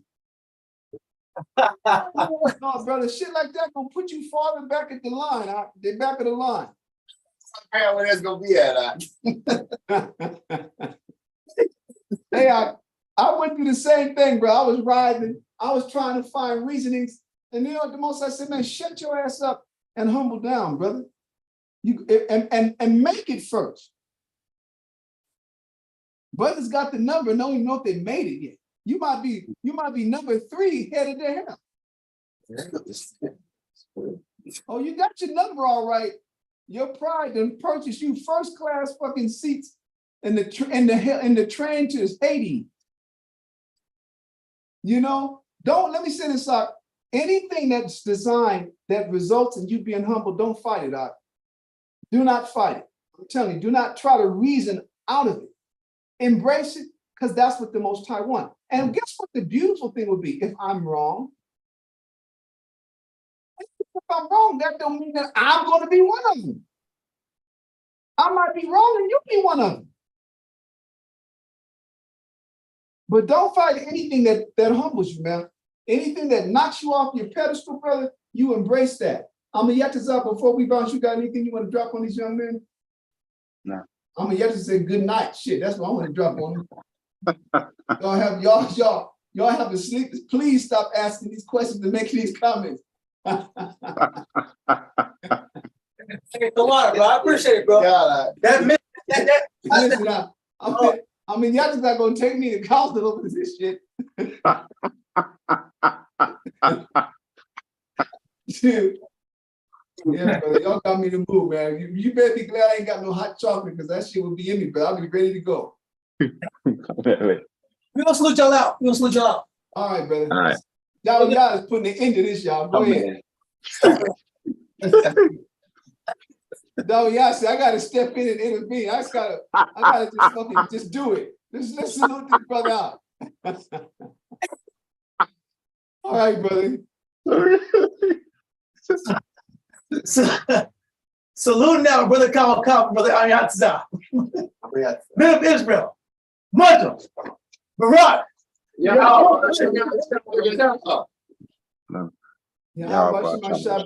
Since y'all made me. Y'all know I'm clowning, right? I know y'all got shit tomorrow, man. All right, shalom, brothers. Shalom. And listen, I'll be seeing y'all at the end of this month on the 29th, okay? Yeah. All right, so that means if you got questions, man, shoot them to me beforehand. Don't be waiting till the night. I didn't know you had class today. I thought being down y'all teaching, so I was confused. Okay, that's all right. I got you. I'll send it to you. All right, shalom, brothers. Hey, come. Yeah. If we got questions, where can we send it at? Get him to a war. He'll send them to me. Come, we got it. All right. Okay? Cool. All right, shalom. Let's do a war.